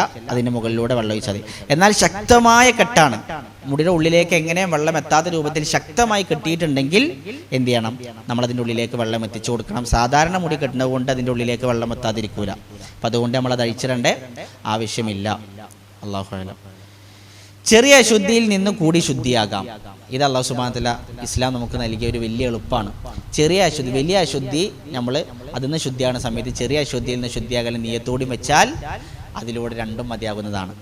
ഒരാൾ വലിയ അശുദ്ധിയിൽ നിന്ന് കുളിക്കാൻ നിൽക്കുകയാണ്, പക്ഷേ ചെറിയ അശുദ്ധിയിൽ നിന്ന് കൂടി ശുദ്ധിയാകുന്നു എന്ന് നിയ്യത്ത് വെച്ചാൽ ആ കുളി കൊണ്ട് അയാളുടെ ചെറിയ അശുദ്ധിയും വലിയ അശുദ്ധിയും നീങ്ങുന്നതാണ്. അത് അയാൾ നിയ്യത്ത് വെച്ചിട്ട് പുഴയിൽ മുങ്ങിയതാണെങ്കിലോ അതിലൂടെയും അയാൾക്കത് ശരിയാവും. ഇതിലേക്ക് ചേർത്തൊരു മസല കൂടി പറയാനുള്ളത്, ഒരാൾ പള്ളിയിലേക്ക് പ്രവേശിച്ചപ്പോൾ ലുഹറിനാണ്. അപ്പോൾ അയാൾക്ക് ഇപ്പോൾ എന്തുണ്ട്? ഇപ്പോൾ നമ്മൾ ഇശാ കഴിഞ്ഞിട്ട് പോവുകയാണ്. ഇശാ നിസ്കാരം അത് വേണ്ട, മുമ്പത്തെ നല്ലത്. ലുഹറിൻ്റെ മുമ്പേ 2 റക്അത്ത് 4 റക്അത്ത് എന്തുണ്ട്? റവാത്തീബ് ഉണ്ട്. അപ്പോൾ 2 റക്അത്ത് എന്തായാലും ആദ്യം നിസ്കരിക്കണമല്ലോ, പിന്നെ 2 റക്അത്ത് നമസ്കരിക്കും. അതിൻ്റെ കൂടെ നമ്മൾക്ക് ഏതൊക്കെ നിസ്കാരങ്ങളുണ്ട്? തഹിയ്യത്തുണ്ട്. തഹിയ്യത്ത് പള്ളിയിലേക്ക് കയറി വരുമ്പോൾ. വുളു എടുത്തിട്ട് വരുന്നിച്ചാൽ വുളുവിന് 2 റക്അത്ത് ഉണ്ട്. പിന്നെ നമുക്ക് റവാത്തീബ് നിസ്കരിക്കാണ്ട്. പിന്നെ വേണമെങ്കിൽ ബാങ്കിൻ്റെ ഇഖാമത്തിൻ്റെ ഇടയിൽ 2 റക്അത്ത് നിസ്കാരമുണ്ട്. പിന്നെ വേണമെങ്കിൽ സ്വലാത്തു തൗബ ഉണ്ട്. സ്വലാത്തു തൗബ പറഞ്ഞാൽ റസൂൽ പറയല്ലേ, ഒരാൾ തെറ്റ് ചെയ്തു, നന്നായി വുദു എടുത്തു, അള്ളാഹുവിലേക്ക് ആത്മാർത്ഥമായി നിന്ന് അവൻ നമസ്കരിച്ച് ഇസ്തിഗ്ഫാർ നടത്തിയാൽ അള്ളാഹു അവനെ അത് പുറത്തു കൊടുക്കും. മറ്റൊരു ഹദീസിൽ അവന് സ്വർഗം നൽകും എന്ന് ഹദീസിലുണ്ട്. ഇതാണ് സ്വലാത്തു തൗബ. അപ്പോൾ ഒരാൾ പള്ളിയിലേക്ക് കയറി റവാത്തീബ നിസ്കരിക്കാല്ലേ, പക്ഷെ അതിൻ്റെ കൂടെ നിയ്യത്ത് വെക്കുകയാണ്. തഹിയ്യത്തും വുളുവിന് ശേഷമുള്ളതും സ്വലാത്തു തൗബയും ഇതിലേക്ക് ചേർക്കുന്നു എന്ന് നിയ്യത്ത് വെച്ചാൽ 2 റക്അത്ത് കൊണ്ട് 4 നിസ്കാരത്തിൻ്റെ കൂലി കിട്ടും. സുബ്ഹാനല്ലാഹ്. അപ്പോൾ എത്ര വലിയ മഹത്വമാണത്! 2 റക്അത്ത് നിസ്കരിച്ചാൽ മതി, പക്ഷേ 4 വഖത്തിൻ്റെയും 4 നിസ്കാരത്തിൻ്റെയും കൂലി നമുക്കതിലൂടെ ലഭിക്കും. അല്ലാഹു അഅലം. ശരി, ഇനി അൽ ഗുസ്ലുൽ മസ്നൂൻ, സുന്നത്തായ കുളികൾ. ഇപ്പം നമ്മൾ നിർബന്ധമായ കുളികൾ പറഞ്ഞു, ഇനി സുന്നത്തായ കുളികൾ. അതിൽപ്പെട്ട ഒന്നാണ് ഗുസ്ലു യൗമിൽ ജുമുഅ. ജുമുഅ ദിവസം കുളിക്കൽ സുന്നത്താണോ? അപ്പോൾ പണ്ഡിതന്മാർ ചിലർ നിർബന്ധമാണ് പറഞ്ഞവരുണ്ട്, പക്ഷേ പ്രബല അഭിപ്രായം എന്താ? സുന്നത്താണ്. റസൂൽ പറഞ്ഞു ഗുസ്ലു യൗമിൽ ജുമുഅത്തി വാജിബുൻ അലാ കുല്ലി മുഹ്തലിമിൻ. പ്രായപൂർത്തിയായ എല്ലാവർക്കും നിർബന്ധമാണെന്നാണ് റസൂൽ സ്വല്ലല്ലാഹു അലൈഹി വസല്ലം പറഞ്ഞത്. അതിൻ്റെ കൂട്ടത്തിൽ റസൂൽ പറഞ്ഞു വഅയ്യസ്തന്ന, മിസ്വാക്ക് ചെയ്യലും, വഅയ്യമസ്സ ത്വയ്യിബൻ ഇൻ വജദ, അത്ര ഉണ്ടെങ്കിൽ സുഗന്ധം പൂശലും. പക്ഷേ അത് സുന്നത്താണ്. കാരണം റസൂൽ അതിൻ്റെ കൂടെ പറഞ്ഞ 2 കാര്യങ്ങൾ, മിസ്വാക്ക് ചെയ്യലും സുഗന്ധം പൂശലും, ഇത് രണ്ടും എന്താണ്? സുന്നത്താണ്. അപ്പോൾ പിന്നെ ആ കുളിയും സുന്നത്താണെന്നുള്ളതാണ് പണ്ഡിതന്മാർ അതിനെ വ്യാഖ്യാനിച്ച് പറഞ്ഞത്. അപ്പോൾ വെള്ളിയാഴ്ച ദിവസത്തിലെ കുളി, ആ കുളി നമ്മൾ കുളിക്കേണ്ടത് ഏത് സമയത്താണ്? എപ്പോൾ മുതലാണ് അതിൻ്റെ സമയം ആരംഭിക്കുക? വെള്ളിയാഴ്ച ദിവസം കുളിക്കാനുള്ള സമയം ആരംഭിക്കുക എപ്പോൾ മുതലാണ്? സുബഹിന് ശേഷമാണോ? വ്യാഴാഴ്ച മഗ്‌രിബിന് ശേഷമാണോ? സുബഹിന് ശേഷമാണ്. വ്യാഴാഴ്ച മഗ്‌രിബിന് ശേഷം മുതൽ സമയം ആരംഭിക്കും. ഏതിൻ്റെ? പിന്നെ ജുമാ ദിവസത്തിൻ്റെ. പക്ഷേ ആ കുളിയുടെ സമയം ആരംഭിക്കുന്നത് വെള്ളിയാഴ്ച ദിവസം സുബഹ് മുതലാണ് കുളിയുടെ സമയം ആരംഭിക്കുക. അല്ലാഹു അഅലം. രണ്ടാമത്തെ ഉസ്ലുൽ ഐനൈൻ ആയിരിക്കണം. ഐദൈൻ, ഉസ്ലുൽ ഐദൈൻ, പെരുന്നാൾ ദിവസത്തിന് വേണ്ടിയുള്ള 2 പെരുന്നാൾ ദിവസം. ഇബ്നു ഉമർ റളിയല്ലാഹു അൻഹുമയിൽ സ്ഥിരപ്പെട്ട കാര്യത്തിൽ കാണാം, മിനസ്സുന്ന, പിന്നെ അദ്ദേഹം അയ്യഗ്തസില യൗമൽ ഫിത്രി ഖബ്ല അയ്യഗ്ദുവ, ഫിത്ർ ദിവസത്തിൽ അതിന് പോകുന്നതിന് മുമ്പ് അദ്ദേഹം കുളിക്കുമായിരുന്നു. അപ്പോൾ ഈദൈനുകളിൽ കുളിക്കൽ സുന്നത്താണ്. മൂന്നാമത്തത് അൽ ഗുസ്ലു മിൻ തഗ്സീലിൽ മയ്യിത്തി, അഥവാ മയ്യത്തിനെ കുളിപ്പിച്ച് കഴിഞ്ഞാൽ കുളിക്കൽ. അപ്പോൾ ഒരാൾ മയ്യത്തിനെ കുളിപ്പിച്ച് കഴിഞ്ഞാൽ കുളിക്കൽ നിർബന്ധമാണോ സുന്നത്താണോ?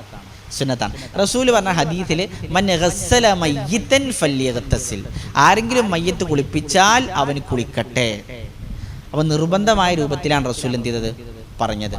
പക്ഷേ ഇബ്നു ഉമർ റളിയല്ലാഹു അൻഹുമ പറയുന്നുണ്ട്, കുന്നാ നഗ്സിലുൽ മയ്യിത്ത, ഞങ്ങൾ മയ്യത്തിനെ കുളിപ്പിക്കുമായിരുന്നു. വമിന്നാ മയ്യഗ്തസിൽ വമിന്നാ മല്ലാ യഗ്തസിൽ, ഞങ്ങളിൽ കുളിക്കുന്നവരും ഉണ്ടായിരുന്നു കുളിക്കാത്തവരും ഉണ്ടായിരുന്നു. വ്യക്തമാണ്, നിർബന്ധമല്ല എന്നുള്ളത്. അപ്പോൾ മയ്യത്തിനെ കുളിപ്പിച്ച് കഴിഞ്ഞാൽ കുളിക്കുക എന്നുള്ളത് സുന്നത്താണ്. അൽ ഗുസ്ലു ലിൽ ഇഹ്റാം, അൽ ഗുസ്ലു ലിദുഖൂലി മക്ക, ഇഹ്റാമിൽ പ്രവേശിക്കുമ്പോൾ കുളി, അതേപോലെ തന്നെ മക്കയിലേക്ക് പ്രവേശിക്കുമ്പോൾ കുളി. ഇബ്നു ഉമർ റളിയല്ലാഹു അൻഹുമ പറഞ്ഞത് കാണാം, മിനസ്സുന്ന, സുന്നത്തിൽപ്പെട്ടതാണ് അയ്യഗ്തസില ഇൻദ ഇഹ്റാമിഹി, ഇഹ്റാമിൽ പ്രവേശിക്കുമ്പോൾ കുളിക്കുക. അതുപോലെ തന്നെ ലിദുഖൂലി മക്ക, മക്കയിലേക്ക് പ്രവേശിക്കുമ്പോഴും കുളിക്കുക. ഈ 2 കുളികളും സുന്നത്താണ്.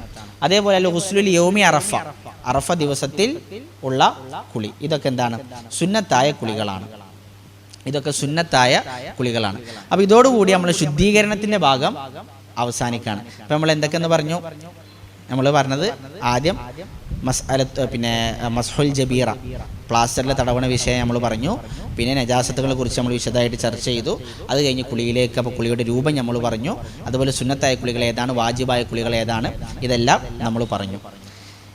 ഇനി നമസ്കാരത്തിലേക്ക് പ്രവേശിക്കുന്നതിൻ്റെ മുമ്പ് നമുക്ക് ചില മസ്അലകൾ കൂടി മനസ്സിലാക്കാനുണ്ട്. അതിൽപ്പെട്ട ഒന്നാണ് അസുത്ര, മറയുമായി ബന്ധപ്പെട്ട കാര്യങ്ങൾ. ഇൻഷാ അല്ലാഹ് ഇതുകൂടി ഇന്ന് നമ്മൾക്ക് പറയാനുള്ള സമയം ഉണ്ടാവുമെന്ന് വിചാരിക്കണം. സുത്ര എന്ന് പറഞ്ഞാൽ മറ. അപ്പോൾ നമസ്കാരത്തിൽ എന്ത് സ്വീകരിക്കൽ? മറ സ്വീകരിക്കൽ. നമസ്കാരത്തിൽ മറ സ്വീകരിക്കൽ റസൂൽ സല്ലല്ലാഹു അലൈഹി വസല്ലം പറഞ്ഞു, ഇദാ സല്ല അഹദുക്കും ഫൽയുസല്ലി ഇലാ സുത്രത്തിൻ, നിങ്ങളിൽ ഒരാൾ നമസ്കരിക്കുകയാണെങ്കിൽ അവൻ എന്ത് ചെയ്യട്ടെ? ഒരു സുത്രയിലേക്ക് നമസ്കരിക്കട്ടെ. വൽയദ്നു മിൻഹ, അതിലേക്ക് അടുത്ത് നിൽക്കട്ടെ. അപ്പോൾ കുറേ ദൂരത്ത് കൊണ്ടുപോയിട്ടല്ല മറ വെക്കേണ്ടത്, നമ്മൾ എന്ത് ചെയ്യണം? മറയിലേക്ക് അടുത്ത് നിൽക്കണം. അതുപോലെ റസൂൽ സല്ലല്ലാഹു അലൈഹി വസല്ലം പറഞ്ഞു, ഇദാ സല്ല അഹദുക്കും ഫൽയജ്അൽ തിൽഖാ വജ്ഹിഹി ഷൈഅൻ, നിങ്ങൾ ഒരാൾ നമസ്കരിക്കുകയാണെങ്കിൽ അവൻ്റെ മുന്നിൽ എന്തെങ്കിലും ഒന്ന് വെക്കട്ടെ. അപ്പം മറ സ്വീകരിക്കണം എന്നുള്ളത് അത്രയും ശക്തമായിട്ട് റസൂൽ സല്ലല്ലാഹു അലൈഹി വസല്ലം പറയാണ്. വഇല്ലം യജിദ് ഷൈഅൻ, ഒന്നും കാണാനില്ല, അവനക്ക് വെക്കാൻ ഒന്നും കാണാനില്ലെങ്കിൽ വലിയൻസിബ് അസ്വൻ, ഒരു വടിയെങ്കിലും അവൻ എന്ത് ചെയ്യട്ടെ? കുത്തിവെക്കട്ടെ. വഇല്ലം യജിദ്, വടിയും കുത്തിവെക്കാൻ കാണുന്നില്ല എങ്കിൽ ഫൽയഖുത്ത ഖത്തൻ, ഒരു വരെങ്കിലും വരക്കട്ടെ. അപ്പോൾ എത്ര ഗൗരവമുണ്ട്. പക്ഷേ അധികം ആൾക്കാരും സുന്നത്തൊക്കെ നമസ്കരിക്കുന്ന സമയത്ത് അത് ഗൗരവത്തിൽ കാണാറില്ല. എവിടെയെങ്കിലുമൊക്കെ പോയിട്ട് 3ാമത്തെ സഫിലോ 4ാമത്തെ സഫിലൊക്കെ പോയിട്ട് നമസ്കരിക്കും. റസൂൽ സല്ലല്ലാഹു അലൈഹി വസല്ലം പറയാണ്, ഒന്നും കണ്ടില്ലെങ്കിൽ ഫൽയഖുത്ത ഖത്തൻ, ഒരു വരയെങ്കിലും വരച്ചിട്ട് അവൻ എന്ത് ചെയ്യട്ടെ? അവൻ നമസ്കരിക്കട്ടെ. അപ്പോൾ അതുകൊണ്ട് മറയുടെ വിഷയം നമ്മൾ ഗൗരവത്തിൽ എന്ത് ചെയ്യണം? നോക്കി കാണണം. ഏത് നമസ്കാരത്തിലും ഒരു കസാല കൊണ്ടോ ഒരു ജിദാറ് അല്ലെങ്കിൽ തൂണ് കൊണ്ടെങ്കിലൊക്കെ നമ്മൾ എന്ത് ചെയ്യണം? ഒരു മറ നമ്മൾ സ്വീകരിക്കണം. ഇനി മറ സ്വീകരിക്കുമ്പോൾ അതുമായി ബന്ധപ്പെട്ട് മനസ്സിലാക്കാനുള്ള ചില മസലകൾ. ഒന്ന്, തൂൽ, ആ മറയുടെ നീളം. അപ്പോൾ മറയായിട്ട് വെക്കുന്ന സാധനം അതിനൊരു നീളത്തിനൊരു കണക്കുണ്ട്. റസൂൽ സല്ലല്ലാഹു അലൈഹി വസല്ലം വര വരക്കാൻ പറഞ്ഞു, വടി വെക്കാനൊക്കെ പറഞ്ഞു. പക്ഷെ അത് എപ്പോഴാണ്? ഒരു മറ ഒന്നും വെക്കാൻ കണ്ടില്ലെങ്കിൽ റുഖ്സ കൊടുത്ത് വരികയാണ്. പക്ഷേ ഏറ്റവും ചുരുങ്ങിയത് നമ്മൾ എന്തെങ്കിലും വെക്കാൻ നോക്കണം. റസൂൽ സല്ലല്ലാഹു അലൈഹി വസല്ലം ആയിഷ റളിയല്ലാഹു അൻഹ ഇതിനെക്കുറിച്ച് ചോദിച്ചപ്പോൾ റസൂൽ പറഞ്ഞു, മിസ്ലു മുഖിറത്തി റഹൽ, ഒട്ടകക്കട്ടിലിൻ്റെ അത്രയെങ്കിലും പോന്ന ഒന്ന്. ഒട്ടകത്തിൻ്റെ മുകളിൽ വെക്കണ ഒരു കട്ടിലുണ്ടല്ലോ, 4 ഇങ്ങനെ കാലൊക്കെ അല്ലേ, നെറ്റിലൊക്കെ അടിച്ചു നോക്കിയാലേ കാണാൻ പറ്റും, ഖിറത്തുറഹൽ. അതിൻ്റെ അത്രയെങ്കിലും നീളമുള്ള എന്തെങ്കിലും മുന്നിൽ വെക്കണം. അപ്പം അതിൻ്റെ നീളം എത്രയാണ്? പണ്ഡിതന്മാർ പറഞ്ഞു 1 മുഴമാണ്, അല്ലെങ്കിൽ 1 മുഴത്തിൻ്റെ 2 ഭാഗമാണ്. ഇങ്ങനെയൊക്കെ അതിന് വിശദീകരിച്ച് കാണാൻ പറ്റും. അപ്പോൾ ചുരുങ്ങിയത് 1 മുഴമെങ്കിലുമുള്ള ഒരു വസ്തു നമ്മൾ എന്ത് ചെയ്യുക, മുന്നിൽ വെക്കുക. അതൊരു വടിയായിട്ടോ കസാരറ്റ് എന്തെങ്കിലും 1 മുഴമെങ്കിലും നീളമുള്ളോ നോക്കുക. അതൊന്നും കണ്ടില്ലെങ്കിലോ എന്തെങ്കിലും നോക്കുക. ഒന്നും കണ്ടില്ലെങ്കിൽ നമ്മൾ മറയായിട്ട് മുന്നിലൊരു വരണ്ട് വരക്കുക. എന്നിട്ട് അത് നമ്മളെ മറയായിട്ട് നമ്മൾ നിസ്കാരത്തിൽ നമുക്ക് മനസ്സിലാവുമല്ലോ, അത് മറയായിട്ട് നമ്മൾ എന്ത് ചെയ്യുക, മനസ്സിലേക്ക് കരുതുക ആ വര നമ്മളെ മറയാണെന്നുള്ളത്. പിന്നെ മറ്റൊരു മസ്അല അതിൻ്റെ മസാഫത്ത് പറഞ്ഞാൽ അതിൻ്റെ ദൂരം. അപ്പോൾ നമ്മൾ നേരത്തെ പറഞ്ഞു, റസൂൽ പറഞ്ഞു വലിയ യദ്നു മിൻഹ, മറയിലേക്ക് അടുത്ത് നിൽക്കണം. ഈ അടുപ്പം എത്രയാണ്? അടുപ്പം എന്ന് പറഞ്ഞാൽ ഇപ്പോൾ എത്ര ആയിക്കൂടെ, തൊട്ടടുത്തോടെന്ന് വെച്ചൂടെ. അപ്പോൾ എത്രയാണ് അതിൻ്റെ ഒരു ഡിസ്റ്റൻസ്? 2 ഹദീസുകൾ ആ വിഷയത്തിൽ കാണാം. ഒന്ന്, റസൂൽ സല്ലല്ലാഹു അലൈഹി വസല്ലം കഅബയിലേക്ക് പ്രവേശിച്ചപ്പോൾ ഫമശാ ഹത്താ യകൂന ബൈനഹു വ ബൈനൽ ജിദാരില്ലദി ഖിബല വജ്ഹി, റസൂൽ ഇങ്ങനെ നടന്ന് കഅബയിലേക്ക് നടന്ന് റസൂലിൻ്റെ മുന്നിലുള്ള ചുമരും റസൂലും തമ്മിൽ ഖരീബൻ മിൻ 3 അദ്റു, 3 മുഴം നീളത്തിൻ്റെ അത്ര റസൂൽ ഡിസ്റ്റൻസിൻ്റെ അത്ര റസൂൽ നടന്നു. അപ്പോൾ ഇപ്പോൾ റസൂൽ ഇങ്ങനെ നിൽക്കണ അവിടെ നോക്കിയാൽ എത്ര മുഴ ഉള്ളത്? 3 മുഴം വെച്ചാൽ റസൂലിൻ്റെ മറയായി. മറ്റൊരു ഹദീസിൽ കാന ബൈന മുസല്ല റസൂലുള്ളാഹി സ്വല്ലല്ലാഹു അലൈഹി വസല്ലം വബൈനൽ ജിദാരി മമർറുശാത്ത്, റസൂൽ സ്വല്ലല്ലാഹു അലൈഹി വസല്ലം മുസല്ലയും നിസ്കരിക്കണേ ആ സ്ഥലവും റസൂലിൻ്റെ മറയും തമ്മിൽ ഉള്ള ഡിസ്റ്റൻസ് മമർറുശാത്ത്, ഒരു ആടിന് ഇങ്ങനെ നടന്നു പോവാം. അപ്പോൾ ആടിന് നടന്നു പോവാം. അപ്പോൾ 2 ഹദീസുകളുണ്ട്. ആടിന് നടന്നു പോവാന്ന് പറഞ്ഞാൽ 3 മുഴാണോ? ആടിന് നടന്നു പോകാൻ കുറച്ച് സ്ഥലം പോരെ, 3 മുഴം എന്ന് പറഞ്ഞാൽ എത്ര, കുറച്ച് തോനായില്ലേ. അപ്പോൾ ഇതിനെ ജംഅ ചെയ്ത് കൂട്ടി വെച്ച് പണ്ഡിതന്മാർ പറഞ്ഞു, ആദ്യത്തെ ഹദീസ് റസൂൽ നിൽക്കുന്ന ഭാഗം മുതലാണ്. അപ്പോൾ നമ്മളെ കാല് മുതൽ നോക്കുമ്പോൾ മറയുടെ അത്ര വരെ 3 മുഴം വേണം. സുജൂദ് ചെയ്യലാണ് മുസല്ല കൊണ്ട് ഉദ്ദേശം. അപ്പോൾ സുജൂദ് ചെയ്താൽ മറയിലേക്ക് പിന്നെ എത്ര ഡിസ്റ്റൻസേ പറ്റുള്ളൂ? ഒരാട് നടന്നു പോകാമല്ലേ. അപ്പം നമ്മൾ ഒരുപാട് വിട്ട് വെക്കരുത്, നല്ലോണം തലയുടെ അടുത്തും കൊടുന്ന് വെക്കരുത്. ഒരാടിന് സുജൂദ് ചെയ്താൽ ഒരാടിന് നടന്നു പോകാമല്ലേ, അത്രയാണ് നമ്മൾ എന്ത് ചെയ്യേണ്ടത്, വെക്കേണ്ടത് എന്നാണ് റസൂൽ സല്ലല്ലാഹു അലൈഹി വസല്ലം പറഞ്ഞത്.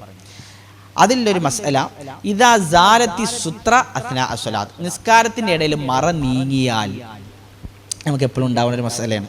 നിസ്കരിച്ചുകൊണ്ടിരിക്കുകയാണ്, നമ്മൾ മറ വെച്ചിരിക്കണത് മുമ്പിലിരിക്കണ ആളെയാണ്. നിസ്കാരം ഓങ്ങനെ നിൽക്കറല്ലായിരിക്കും. അപ്പോൾ നമ്മൾ ഓനെ പോയിട്ട് എന്ത് ചെയ്തിരിക്കണേ, മറാക്കി അതിൽ ഒരു കസാല എടുത്ത് നമ്മൾ വെച്ചുക്കണം. ഇതറിയാതെ ഒരുത്തം പോയിട്ട് എന്ത് ചെയ്തു, ആ കസാല എടുത്തുകൊണ്ടേ. അപ്പോൾ നമ്മളെ മറ നീങ്ങി. നമ്മളിനി എന്ത് ചെയ്യണം? നമുക്ക് 2 രൂപത്തിൽ ചെയ്യാം.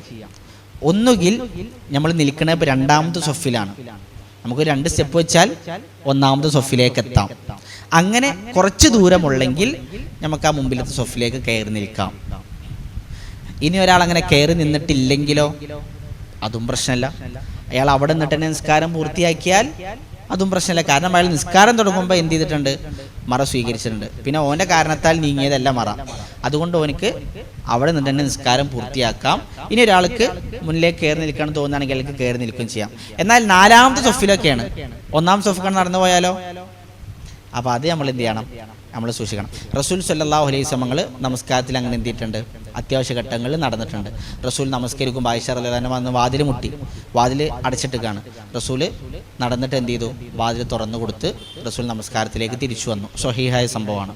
അതുപോലെ വേറെയും ഒരുപാട് സംഭവങ്ങൾ ഇൻഷാ അല്ലാഹ് നമുക്ക് സുന്നത്തിലും ഫർളിലും 2ലും ചെയ്യാം. കാരണം മാ സബത ഫിൽ ഫർളി സബത ഫി സുന്ന, അല്ലെങ്കിൽ മാ സബത ഫി സുന്ന മാ സബത ഫിൽ ഫർളി സബത ഫി സുന്ന. ഫർളിൽ സ്ഥിരപ്പെട്ടൊരു കാര്യം സുന്നത്തിലും സ്ഥിരപ്പെടും, ഇല്ലാ ബിദലീൽ, തെളിവില്ലാതെ തന്നെ.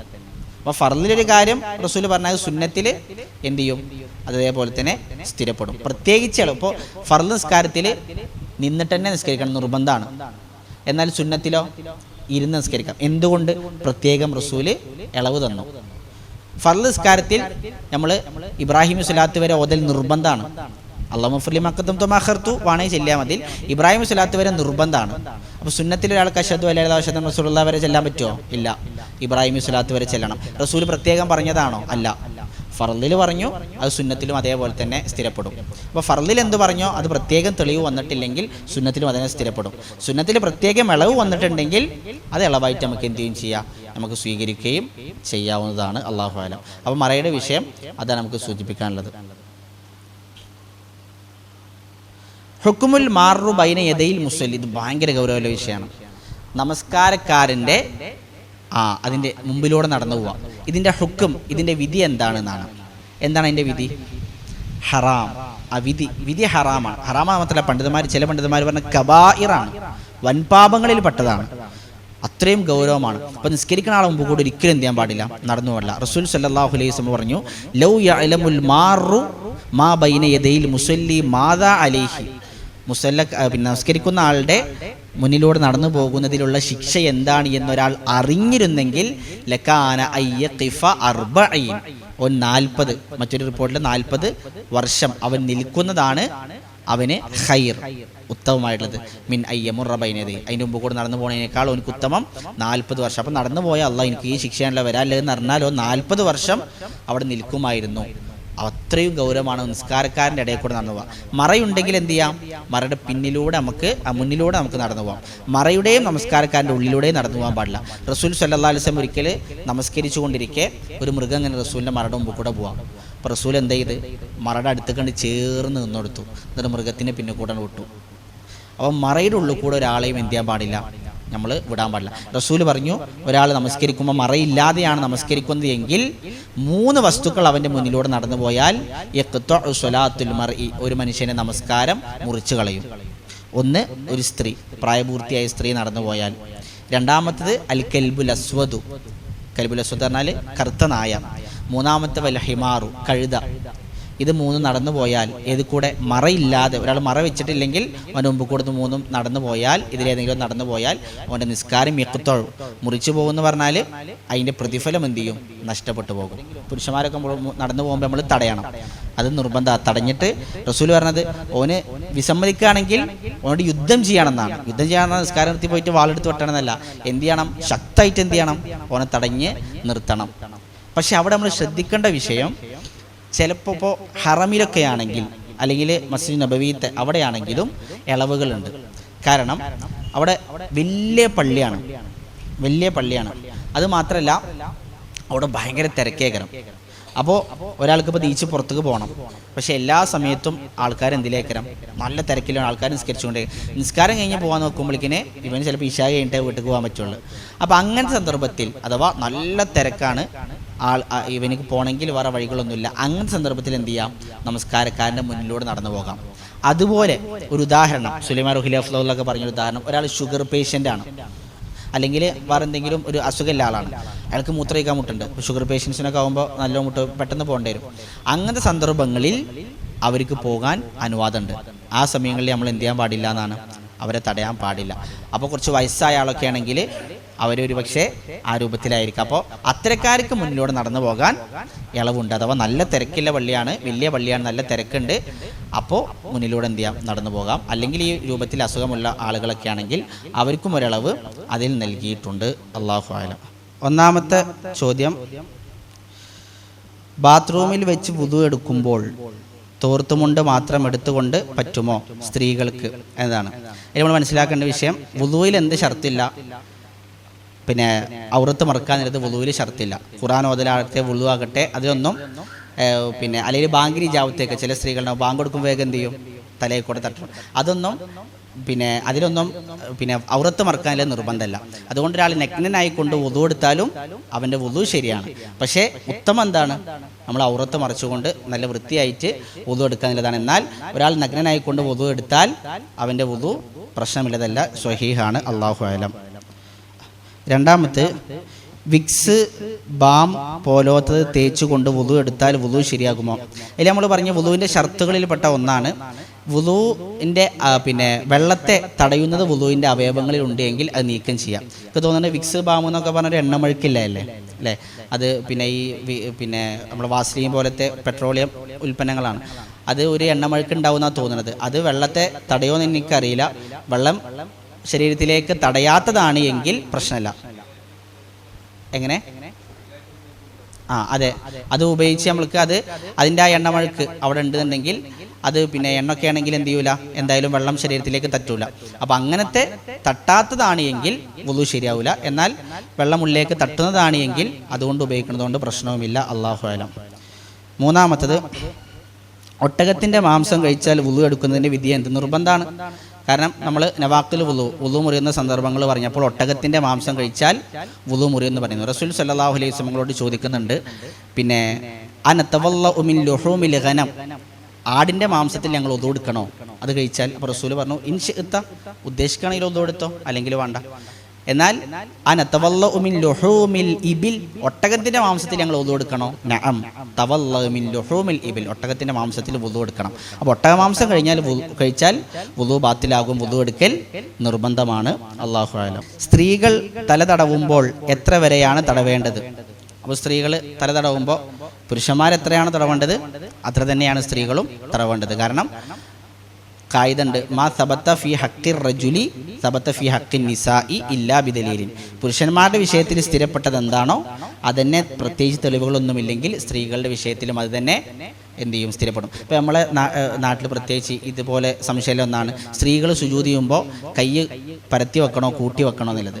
പുരുഷന്മാർക്ക് എങ്ങനെയാണോ നിസ്കാരം പഠിപ്പിച്ചത് അതേപോലെ തന്നെയാണ് സ്ത്രീകൾക്കും പഠിപ്പിച്ചെന്നുള്ളത്. പ്രത്യേകം റസൂൽ പറയാത്ത കാര്യങ്ങളൊക്കെ. അപ്പോൾ പുരുഷന്മാർ എത്ര വരെ പെരടി വരെയാണ് തടവേണ്ടത്, അപ്പോൾ സ്ത്രീകളും പെരടി വരെ തന്നെയാണ് തടവേണ്ടത്. അല്ലാഹു അഅലം. ഹോസ്പിറ്റലിൽ കിടക്കുന്ന ആൾക്ക് ബെഡിലടിച്ച് തയമ്മും ചെയ്യാമോ? നമ്മൾ മുമ്പ് ചർച്ച ചെയ്ത വിഷയമാണ്. പിന്നെ തയമ്മും ചെയ്യുമ്പോൾ എന്ത് വേണം? അതിൽ മണ്ണ് വേണം. ഫതയമ്മു സുഈദൻ ത്വയ്യിബ, ഭൂമിയുടെ ഉപരിതലം എന്തെങ്കിലും ആയിരിക്കണം, മണലോ മണ്ണോ ആ ഇനത്തിൽപ്പെട്ട എന്തെങ്കിലും ആയിരിക്കണം. മണ്ണിൻ്റെ അംശമില്ലാതെ വെറും മണ്ണിലോ ബെഡിലോ അല്ലെങ്കിൽ ചുമരുമോ കടിച്ച് തയമ്മും ചെയ്താൽ തയമ്മും ശരിയാവില്ല. എന്നാൽ ബെഡിൽ മണ്ണിൻ്റെ അംശമുണ്ട് അല്ലെങ്കിൽ ചുമരുമോ മണ്ണിൻ്റെ അംശമുണ്ട്, അതുണ്ടെങ്കിലോ അത് പ്രശ്നമല്ല. ഫ്ലൈറ്റിൽ പോകുമ്പോഴേ തന്നെ മുമ്പത്തെ കസാലയിൽ അയിമ എന്ത് ചെയ്യണം, മണ്ണിൻ്റെ അംശമുണ്ടെങ്കിൽ തയമ്മും ശരിയാണ്, അല്ലെങ്കിൽ തയമ്മും ശരിയാവുന്നതല്ല. അപ്പോൾ പിന്നെ അയാൾ എന്താ ചെയ്യേണ്ടത്? ആശുപത്രിയിലൊക്കെ കിടക്കുന്ന ആളാണെങ്കിൽ അയാൾക്ക് ത്വഹാറത്ത് അവിടെ ഇല്ല, തഅദ്ദുറാണ്, അയാൾ കാരണക്കാരനാണ്, അയാൾക്ക് പിന്നെ അളവുണ്ട്, അയാൾ എന്ത് ചെയ്താൽ മതി? അയാൾ ത്വഹാറത്തില്ലാതെ നമസ്കരിച്ചാൽ മതി. അല്ലാഹു അഅലം. നിസ്കാരം നിർബന്ധമാണ്, നിസ്കാരം ഒഴിവാക്കാനില്ല. ബോധം ഉണ്ടെങ്കിൽ നിസ്കാരം നിർബന്ധമാണ്. അല്ലാഹു അഅലം. അവസാനത്തെ ചോദ്യം, വുളൂയിൽ മുട്ടുവരെ കൈകൾ കഴുകുമ്പോൾ കൈപ്പത്തി കഴുകേണ്ടതുണ്ടോ? കൈപ്പത്തി എന്ത് ചെയ്യണം? കഴുകണം കൈപ്പത്തി. അപ്പോൾ അത് ചില ആൾക്കാർക്ക് സംശയം വരുന്നത് എന്തുകൊണ്ടാണ് വെച്ചാൽ, ഇപ്പം നമ്മൾ പിന്നെ ആദ്യം വുളൂ എടുക്കുമ്പോൾ കൈ കഴുകിയല്ലോ, ഇനിയും അത് ആവർത്തിക്കണം എന്നുള്ളതാണ്. ആ കൈ കഴുകൽ സുന്നത്താണ്, അത് കഴുകിയിട്ടില്ലെങ്കിലും പ്രശ്നമില്ല. പക്ഷേ മുട്ട് വരെ ഉള്ള കൈ കഴുകൽ എന്താണ്? അത് നിർബന്ധമാണ്. അപ്പോൾ അത് മുട്ട് മുതൽ വിരൽ വരെ കഴുകണം. ഈ വിരലിൻ്റെ അറ്റം മുതൽ മുട്ട് വരെ എല്ലാ ഭാഗവും എന്ത് ചെയ്യണം? അതിൽ നനഞ്ഞിരിക്കണം എന്നുള്ളതാണ്. അല്ലാഹു അഅലം.